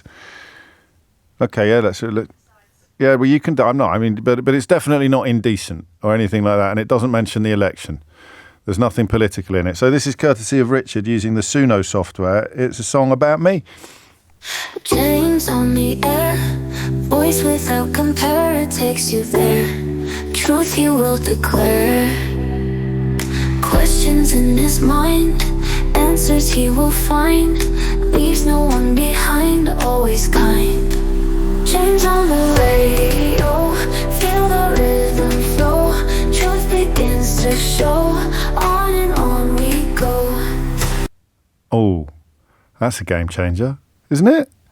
Well, why are you pulling faces? That was really good. Well, not like really amazingly good, but still, to have done that in the time that we've been, 2 minutes flat while we've been on air. That's there you go. Callum has taken the words out of my mouth. He says, I'm annoyed at how not terrible that is. That's a lovely use of the English language. I'm annoyed at how not terrible that is. Talking of, how long did it take, Richard? Drop me another message, really. 03456060973. I know that, talking also of a beautiful use of words, somebody told me that in Norway, if you ask how you are, say, how are you? A response, a very common reply is, I'm up and I'm not crying. Which is, I might start doing that on air. An occasional caller goes, hi, James, how are you? I go, I'm up and I'm not crying. I don't know why that tickled me, but it really did, still does. It's 11:55. Andre's in Kilburn. Andre, what would you like to say? Morning. How are you doing? I'm up and I'm not crying. Yeah, that's a good thing. The funny thing is, I am exactly in the same position as the previous guy that called. I'm a musician. Gosh. I'm a blind musician, in fact, and I do music for myself and for students and podcasts and things like that. And so AI has stepped into my shoes a bit as well, interestingly enough. And to your detriment? Actually, no. Good. I come at it from the other side. Go on. Because somebody submitted one of my short tracks to Suno and has it actually add words to it, and it inspired me to make more. So although people are really upset about it, and for good reason, right, I'm more pragmatic, and I'd like to think a bit more optimistic. AI is not going to do what I do as well as I do it. It will do it differently than I do it, but there's room for both of us, and I really strongly believe that. So where would we say, I'm going to get a bit philosophical now, Andre, where do we think the line is between tool to deploy and replacement to fear? Wow, that is profound and deep. Yeah, man. And didn't you listen to the song? That's how I roll. That's how I roll, yeah. I heard the song, and I was thinking, even over the phone, I can tell it's AI. And Rick Beato, who's a very prominent YouTuber, says that his kids can hear AI a mile off, as can I. For now, Andre, surely as it gets better and better and better, it becomes harder and harder and harder to discern. It may do. If we have this conversation in 6 months from now, that might be a wholly different story. Yeah, well, it's wholly different. It's different from the one we had 6 months ago. Actually, that's why I use the word sporadically. We will return to it when a news story allows. So yeah, I like the deployment of optimism in this context. So you're determined, if you like, to see the positives, and you're succeeding. More importantly. Yeah, because I can add to what it's added to, and it can add to what I add to. Now, that's one of the stories. The other story is about photos. Now, for my entire life, I'm 41, I've never cared about photos on social media, from family. But in the last 6 months to a year, and this kind of to show how AI is growing, I have started to actually care about photos because there's an app called Be My Eyes for iPhone and Android, which allows a blind person to send a photo to ChatGPT to have it described to them. And it is done in fantastic detail. So, for example, my family might go to the zoo, or we might be at the train station, and I want to just snap the sign to know when the next train is coming, and it does that. Oh, gosh. It is stunning. That is incredible. Well, and also, you'd need to be visually impaired to even know that exists, wouldn't you? I'm so glad you were listening today. I hadn't even thought about that as a possibility. So you have a sort of a guide with you, almost, potentially. I have a guide with me, yeah. Just describing everything around you. Eventually, if you wanted it could do that, couldn't it? It has, and it has been great. And so, for example, I'd be standing at my local station, and I know a train is coming because they come all the time. Yeah. I want to know what's in front of me. And I don't just want to say my son or my wife, hey, what's in front of us? Well, the train wall. Yeah, I know. Is there a sign? Is there an advert? That's lovely. You wanted the music? You got music. That was nice. I like that. I had. I can only tell you this story. I wouldn't have told this story if you hadn't rung in and described yourself as visually impaired. I had a bit of a Curb Your Enthusiasm experience with a visually impaired chap the other night. It was during the football, and we got to extra time, and I nipped to the shops to get some biscuits. And that's not the interesting bit of the story. And someone had parked inappropriately on the main road opposite Morrison's, and a chap with a white stick had been completely thrown by it, and he was sort of wedged in between a Lime bike and this massive BMW that had that had parked incorrectly. And because at the recent event that I did at the O2 with the Mayor of London, someone was asking about the difficulties that these floating bus stops have made to visually impaired people, and I made a point of saying, just for my own reference, what do you like to do? And I know everybody's going to be different. I certainly wouldn't lump every visually impaired person in the same space, but I thought, what do you do if I see you, because he happened to live in my part of London, the chap at the event, if I see you looking a little bit worried around a floating bus stop, would you like me to come and offer to help? And he said, yeah, don't touch me necessarily, but certainly make it clear that you're there and you can do the offer to help. So presuming that this guy just wanted to get over the road to Morrison's, and bearing in mind that I've got to get back home for the extra time of the football, and I was really moving at breakneck speed. So I just said, are you all right there, or would you like some help? And he said, yeah, what's going on? Where am I exactly? And I said, well, there's a car park where it's not supposed to be parked, and that's why you're confused. And he said, well, which way am I facing? And I said, oh, you're just facing Morrison's. It's on the other side of the road, thinking he'd then say, oh, can you just walk me over to Morrison's? And he said, can you take me to the pub about a quarter of a mile away up the road? Whoa. So I give him my arm. I'm walking up the road thinking I'm going to miss the start of extra time on the football, but hey ho.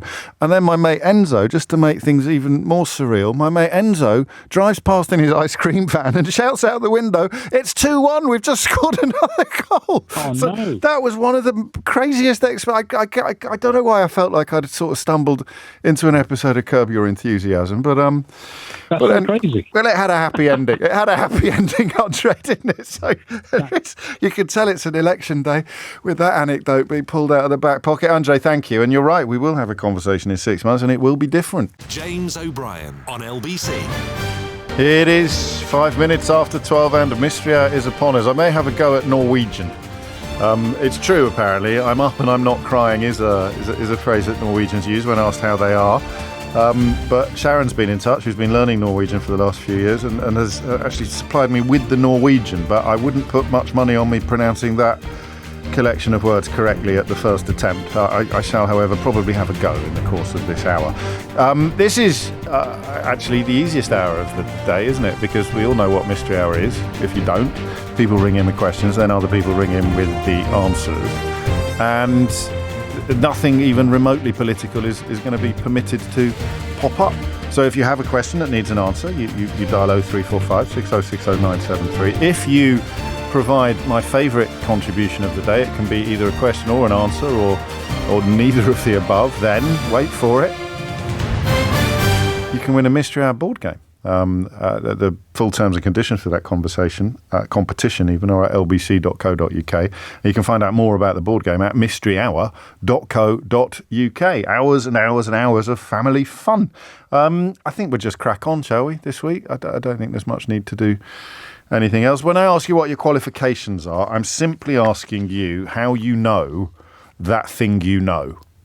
I'm not asking for, you don't, an academic qualification, or it's just literally, it can be, I saw it on the telly last night, James, or as this feature moves into its second decade, it could be, I heard it on Mystery Hour 10 years ago, James. Anything is relevant. The simple fact or the point is, it just needs to convey how you know the thing that you have that you have shared with us in answer to somebody else's question.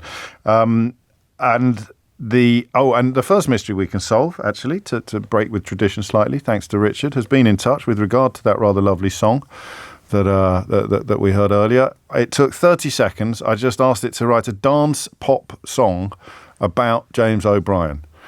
And I thought it was rather nice. 7 minutes after 12 is the time. Should we crack on with Mystery Hour? I think we will crack on. Andy's in Brighton. Andy, question or answer?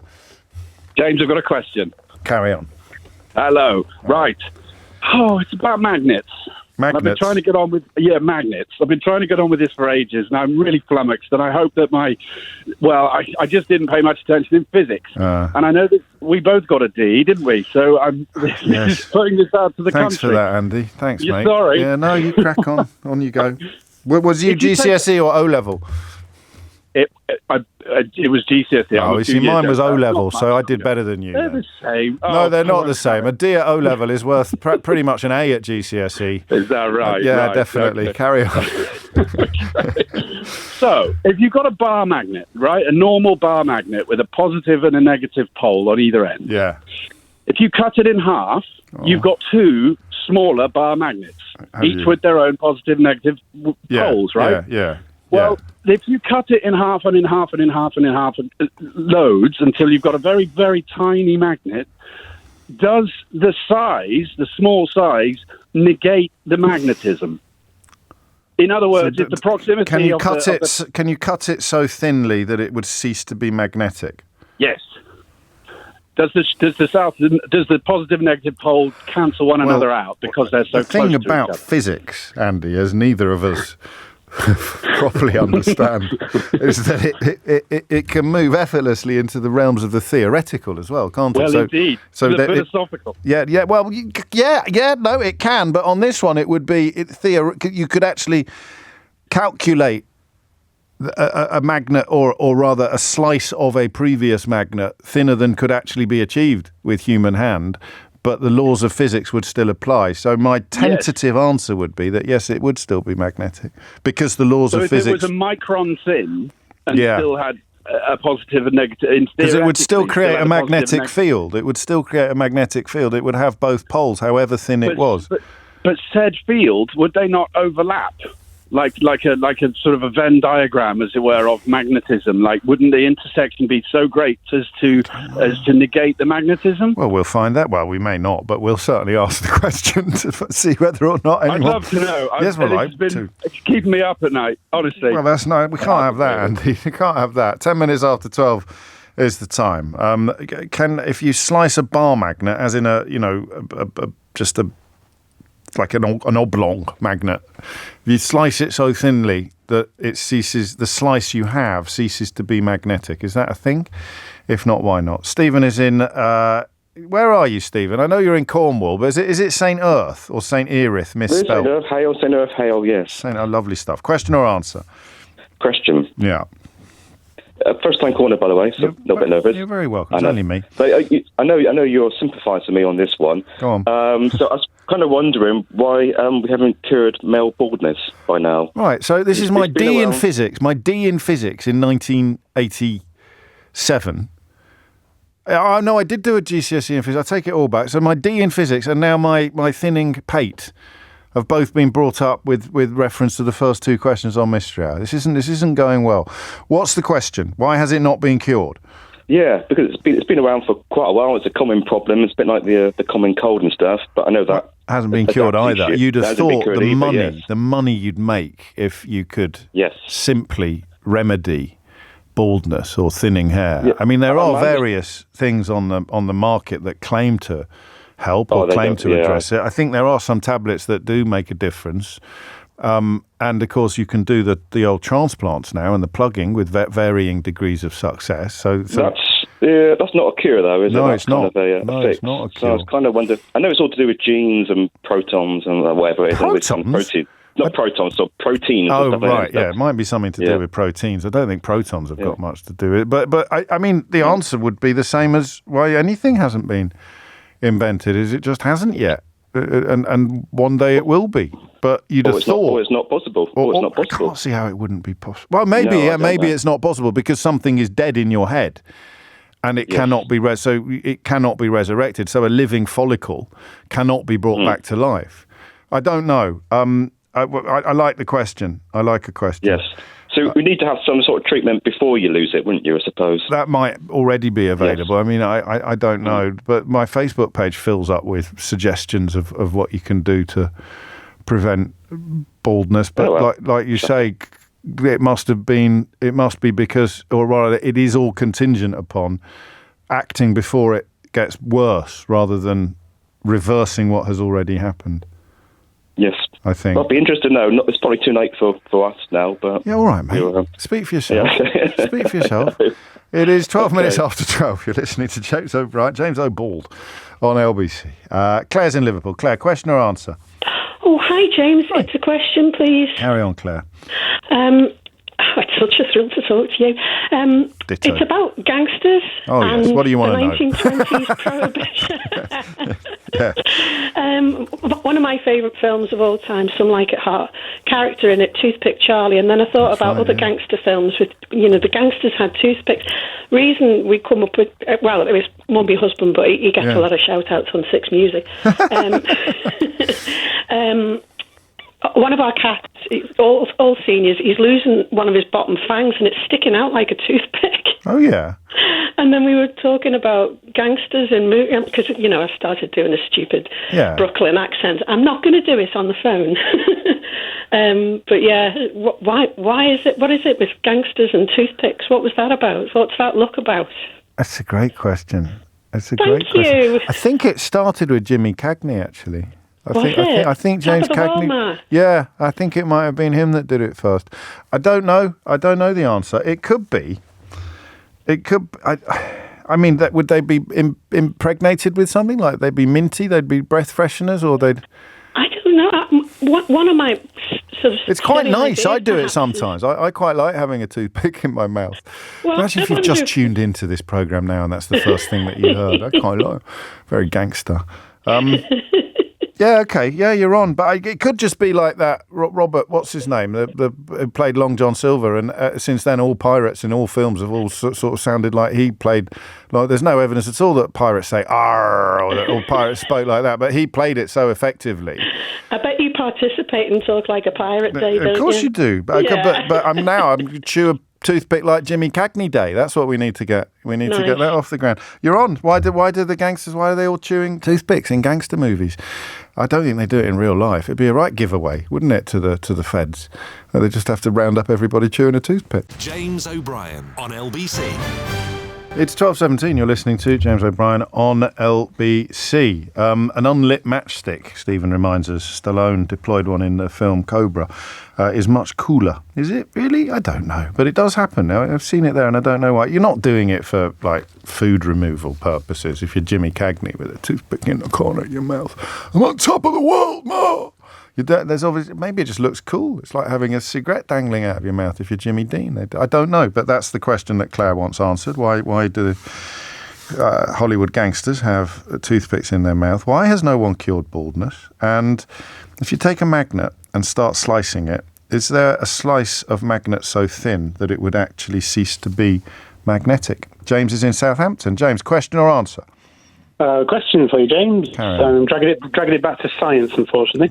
Or maybe... sorry. It's a biochemistry question. So I'm interested to know why, apparently, according to something I've read, muscle tissue in the body burns more calories than fatty tissue. Muscle burns more calories than fatty tissue? Allegedly so. So the more muscular you are, the more... So the higher your basal metabolic rate would be, the better your metabolism would be. It's a bit unfair, that, isn't it, in a way? Because you'd have thought the healthier, the fitter you are, the less likely you are to put on weight, even if you weren't doing all the things that you do to keep yourself or to make yourself fit. Yeah, because that's the kind of thing. Because I've got into running quite keen over the last few years, and to try and improve what I was doing. I took some advice to sort of build your core muscle up, shed the fatty tissue, build up more muscle. Right. And I was like, why? Obviously, that has had benefits. But I'm like, well, why? What's the actual scientific benefit behind it? And then I read somewhere that, the muscle is actually more efficient at burning the calories in your body that you take in through your food. Okay, so why is... I mean, you can see why it would be better than fat. Fat's not processing anything, is it? Well, that's what I'm keen to know. So. Okay. Cool, you're on. Why would more muscle tissue improve your metabolism? 0345 6060 973. Muscles and metabolism. It is 19 minutes after 12. Thank you, James. Verity is in Brighton. Verity, question or answer? Hi, James. I have a question, but I also have a tiny little bone to pick with you. I don't know that you're allowed to. Have you cleared it with the producer? It's totally fine. Yeah, it's nothing to do with anything. No, but have you cleared it with the producer? No, I haven't. Well, then we can't go there. I'm sure. However innocuous it may be, you have to come through Eleanor. That's okay. Well, next time you can run it by her and hopefully crack on, but not today. Yeah. Go on. Okay. Well, my question is: do insects yawn? Because we're just being super cautious because of election day. It's nothing personal. Yeah, I know. Do insects yawn? Yeah. As in, because yawning is to get a bit more oxygen into your system or whatever the reason may be. Exactly. I've got a pet praying mantis in my house at the moment. Oh, yes. And after her breakfast today, she just did a strange sort of stretch and it looked incredibly human. And I thought, am I anthropomorphizing the mantis? Or, Was it yawning? Okay, yeah, it could be. I'm stretching its jaw muscles more likely. Possibly. I just did mine then, so subconsciously. I did it. I could hear my sort of mandible crunching in the back. This would be good for the YouTube viewers. Don't forget to like. So do insects yawn? Okay, that's a fairly straightforward question. Hopefully it'll have a fairly straightforward answer. 0345 60 60973. Do insects yawn? William's in Purley. William, question or answer? Question. Carry on. Well, James, there was something on a radio program a few weeks ago, and I'm trying to find out if it's true. So someone was involved in a car crash. They lost control of the car and ended up in the river, and they were panicking, trying to get everyone out of the car. And the police officer who attended the scene said to him, well, why were you panicking? All you have to do is just wait patiently until the car sinks to the bottom, and when the car's full of water and the pressure inside the car is equal to the pressure outside the car, you can just push the door open and swim up to the surface. So does anyone know if this is true, James? You lost me a bit. Start again. So you can't open a car door when you're fully submerged underwater. No, this is what the police officer said. Where were you when you had this conversation with the police officer? No, this is on the Archers. Okay. Right. I've kind of missed that storyline a bit. It involves one of the Grundy boys, doesn't it? No, the woman who's an alcoholic. She's related to the Archers, I think. Yeah, but one of the Grundy boys was. Oh yeah, the people in the car. Yeah. So the car was in the river, and the car's now sinking into the river. This is weeks ago. Yeah. Well, I haven't had a chance to find. I haven't caught up either. I mean, to be honest, it's on when I'm on, mate. So you shouldn't really be ringing up to big up the opposition unless we're talking about the Sunday omnibus. Is it true, James? If the car's full of water and the pressure inside the car is now equal to the pressure outside the car, should you just be able to push the door open and swim to the surface? Is this true, James? Yes. It is true? Yes. I just thought it'd be a handy piece of information to have. Well, I mean, to be fair, if the car's full of water, it's going to be too late to be much use to you fairly soon. You've got the time. Well, this is it. You haven't got a lot of time now. No, but you've got a lungful. You've got a lungful of air. So what you do is you sit tight. We shouldn't be doing this on the radio. I know it's not likely to get us into trouble with Ofcom, but advice on what to do if you drive your car into a lake. I mean, the best thing to do is to try and wind it. Yeah, but it's all electric these days, Keith. You won't be able to. The electrics would have gone, so you won't be able to do your window, will you? So you want to smash it with the seatbelt buckle.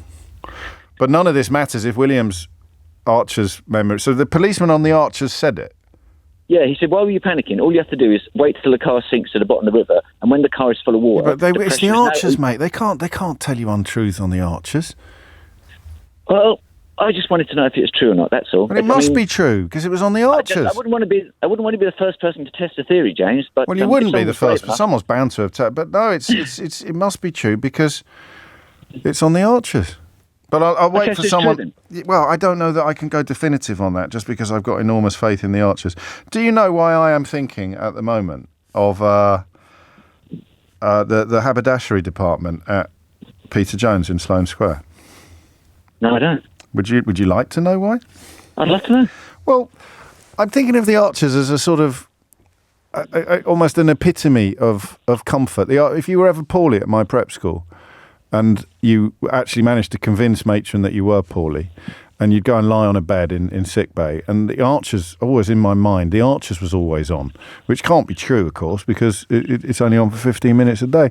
But that somehow speaks to me of comfort and safety and peace. Well, that's probably why 6.5 million people listen to it every night.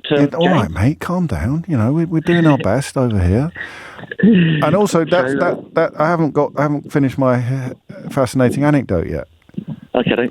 So, do you know what John Betjeman said when he was asked what he would do in the event of a 4-minute warning, as in, you know, nuclear bombs on its way? What would you do? Do you know what he said?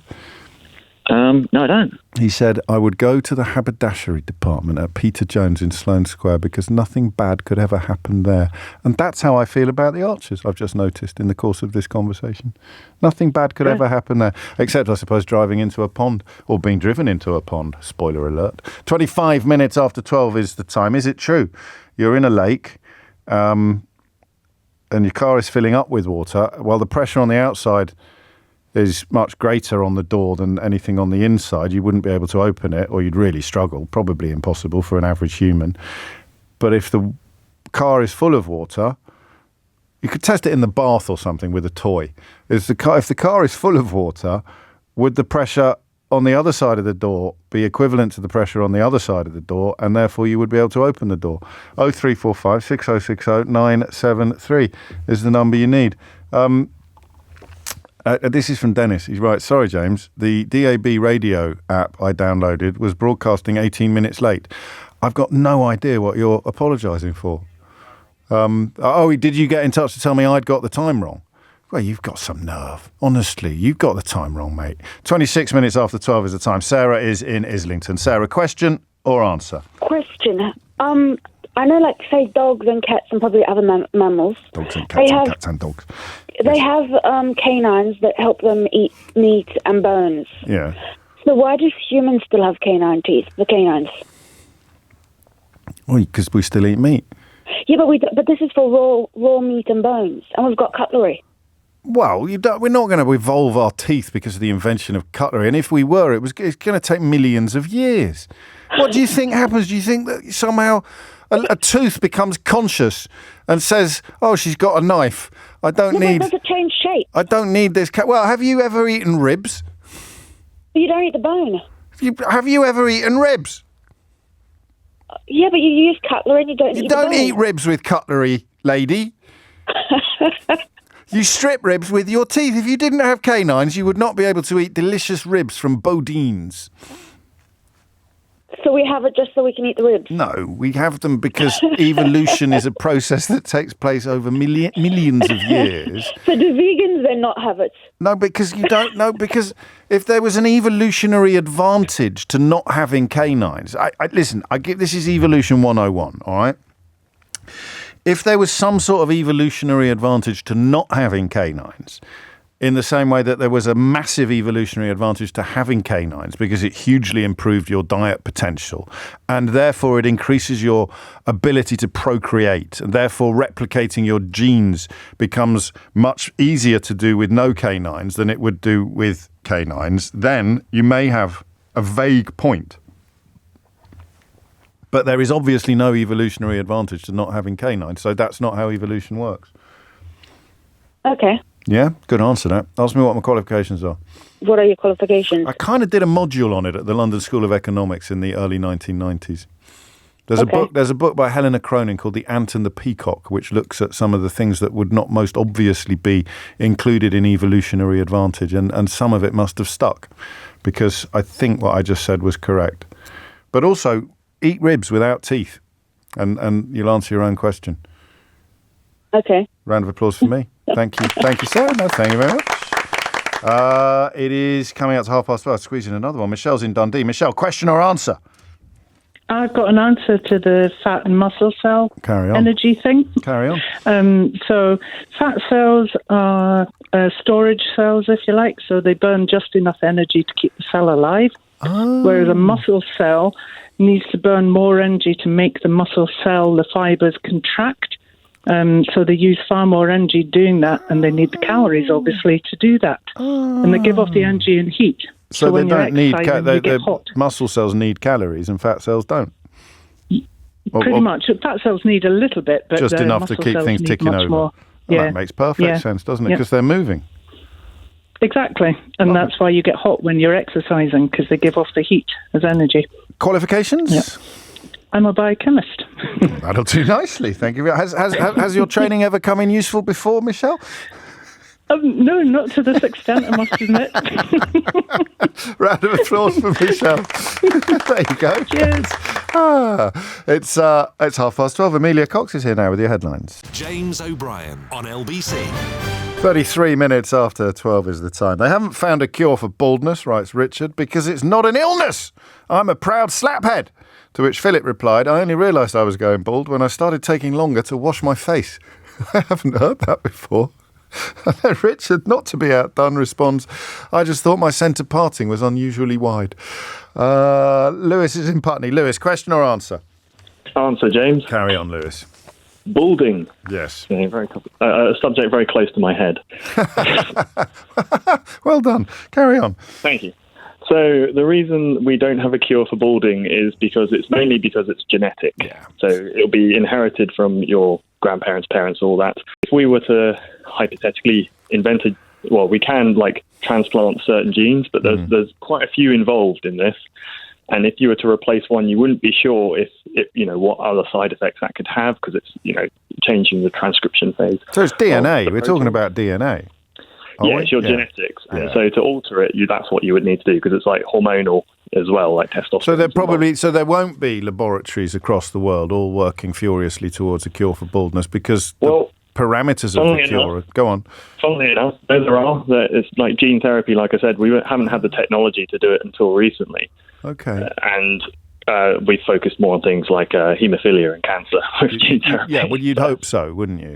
You would hope so. But you think it could be on the possible list? Yeah, maybe in another decade or so. Too late for me, but Well, you say that. Would you not do it?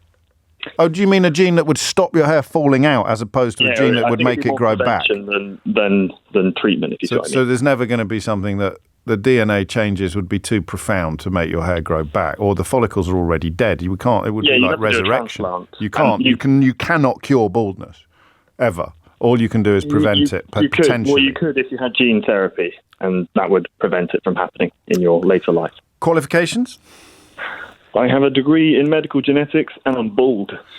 That'll do nicely. I mean, that's not quite Ray Liotta territory, but it's also, you've got a collection of rounds of applause now as long as your arm, Lewis. So it's all swings and roundabouts, eh? Thank you very much. Thank you very much. It's 12:35. Simon's in Ikaria. Simon, question or answer? Kalispera, James. It's a question. Kalispera. How are you? You all right? I am very well, yeah. I was reading about Ikaria the other day. It's the island of longevity, isn't it? People live longer on Ikaria than almost anywhere else in the world. That's right. There's 5 places, actually, where apparently people do live longer, and Ikaria is one of them. Lovely stuff. It's a lot of it's historical, but it's to do with kind of lifestyle and diet, different things. Yeah.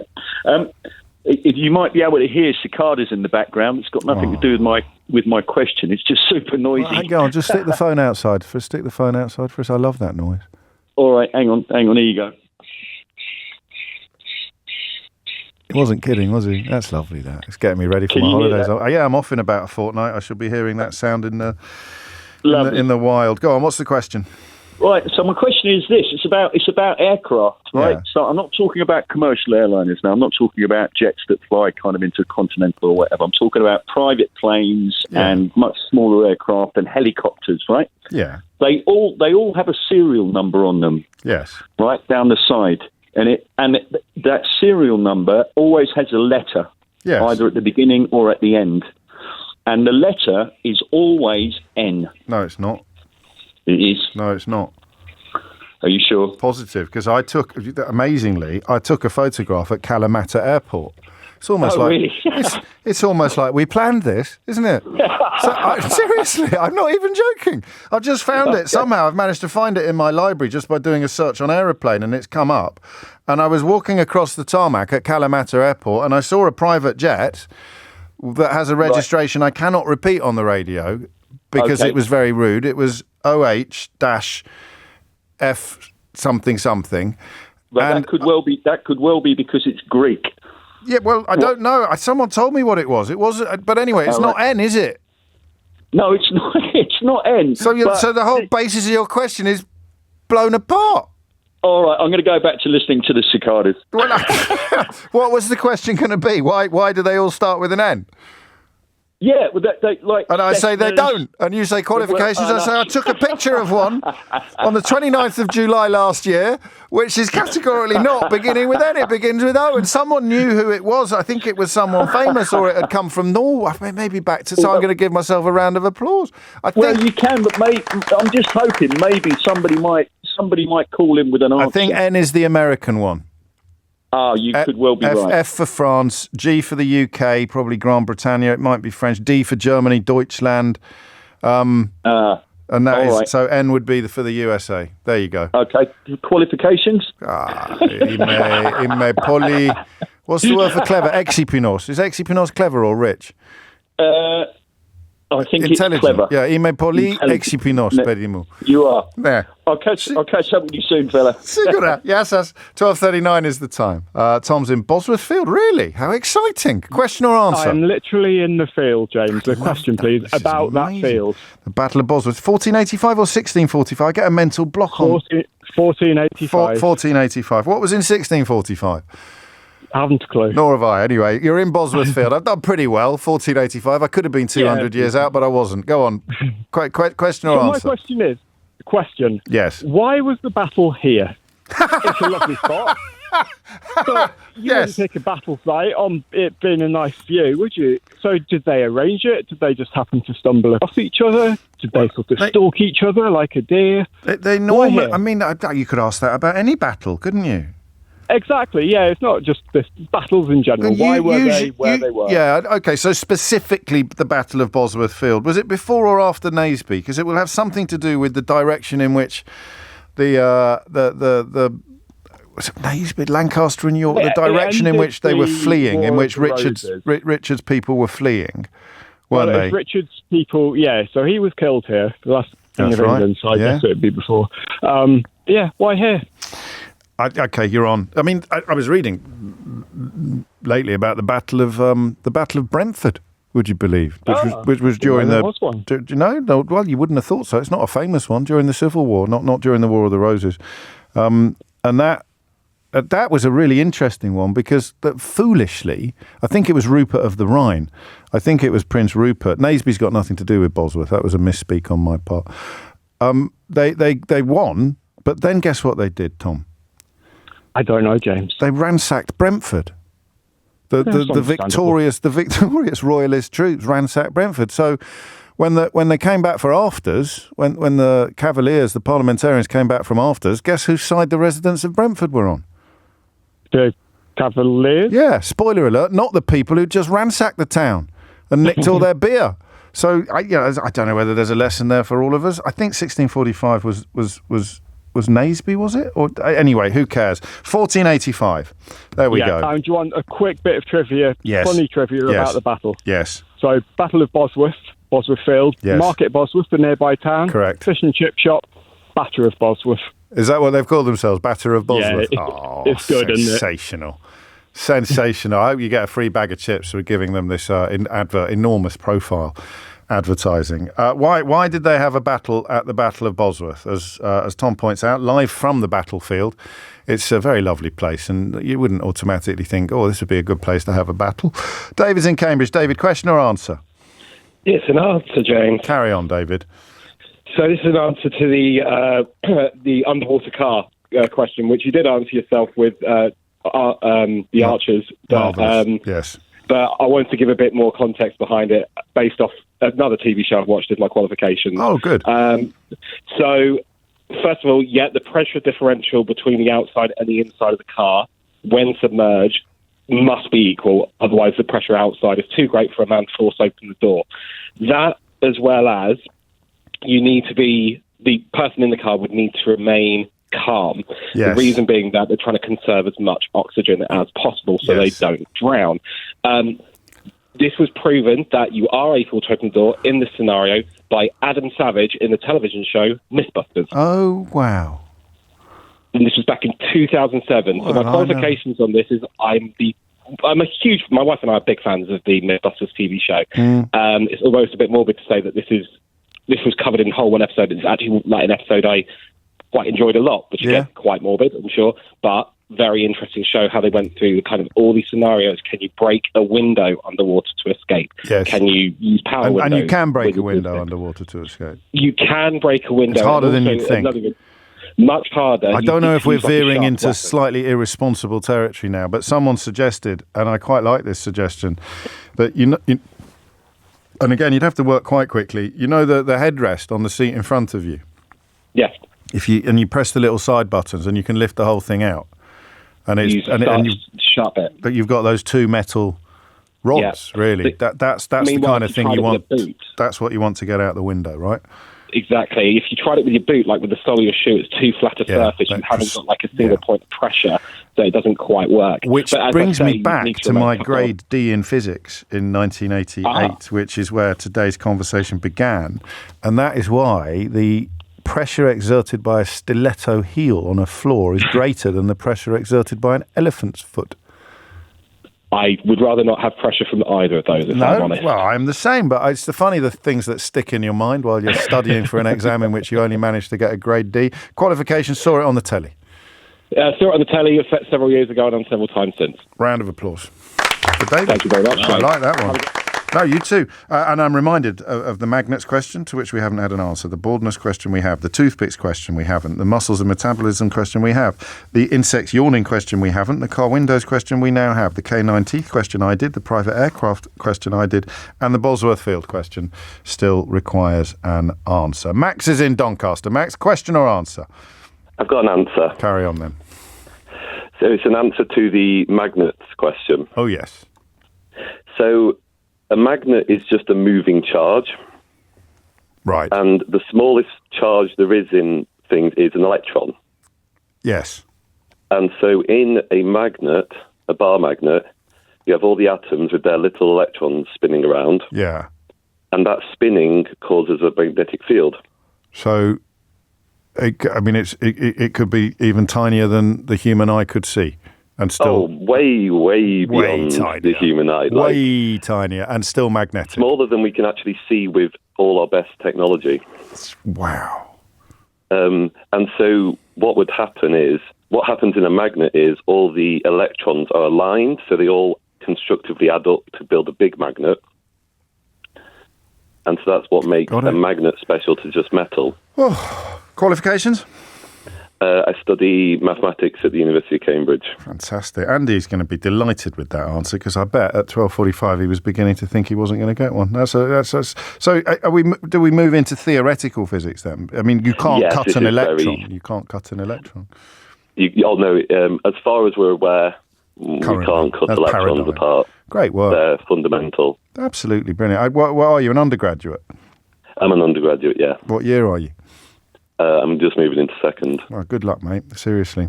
Cheers. That's important work you're doing. Round of applause for Max, please. Turned into that old bloke, haven't I? Every time I speak to a student, it's all good luck. Yeah, keep it up. Well done, son. Nice one. It's 12:46. James O'Brien on LBC.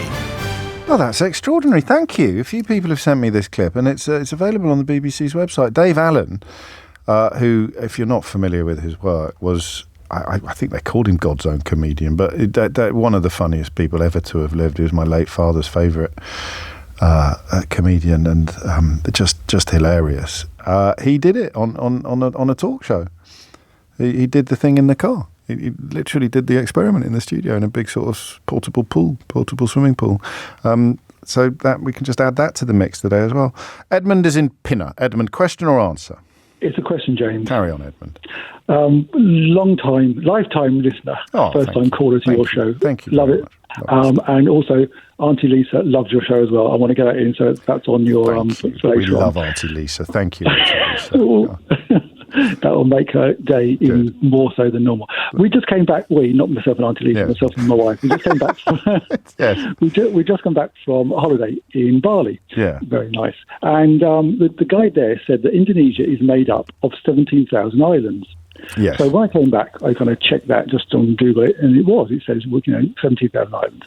But what I don't know, and what I'd like to know, is what constitutes an island.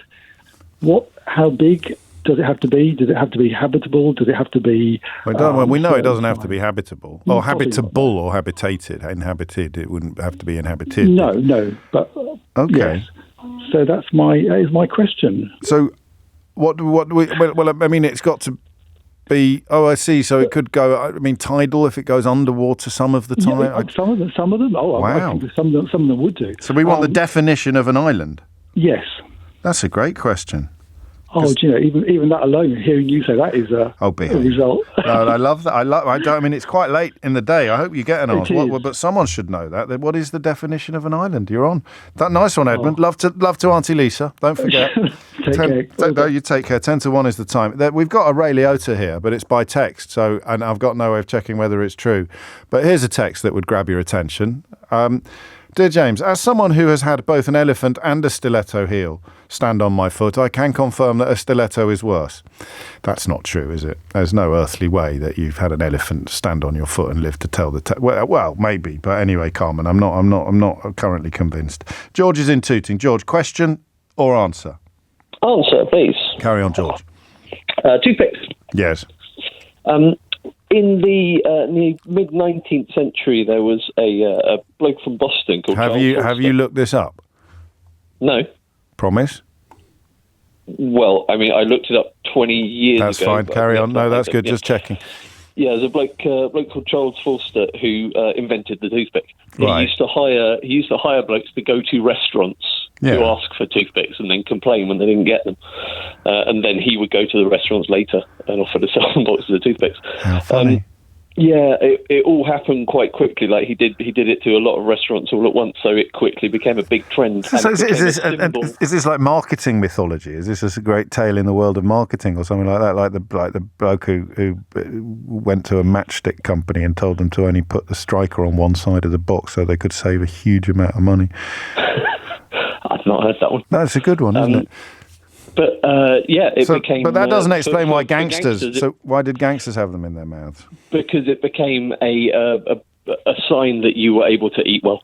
It became a sign. Just a way of saying I've been eating in a restaurant. I've been eating in a fancy restaurant. One of the restaurants, it was upmarket restaurants that took it on. Because he would, this guy would have to hire people to go there. He put a lot of money into hiring people to go there and make these fake complaints about wanting toothpicks. So the restaurants where it started were upmarket, and it was a sign that you'd just been able to treat yourself. Qualifications? A friend of mine at school started doing it. He started chewing a toothpick every day, and I found it so obnoxious that I took it upon myself to find out what this was all look about. it up and put him in his place. Albeit that it was obnoxious, did he look cooler than he did when he didn't have a toothpick in his gob? Yeah. Yeah, you see, it's a thing. It is definite. Round of applause for George. It is a thing. Please. No, hang on. I've got to crack on. I've got Professor Hal on the other line, and he waits for no man, just like an island. Hal, question or answer? Insects, James, an answer. Yes, carry on. Yes, so fascinating question, if I may. Do they yawn? Do they yawn? Do insects yawn? Right, so why do we yawn? We yawn when your carbon dioxide level in your blood goes up, the pH goes down, and you are programmed to yawn, which is a precursor to the pant reflex. If yes. There's no oxygen, you start panting. Insects don't do that. They've got... Oh, hang on. What's this? I don't know. A pair of pants. Okay, so get back to the science. Yeah, all right. Anyway, so insects have got holes going down there. Oh no, the phone line's gone now, and I used up all that time with my rubbish joke.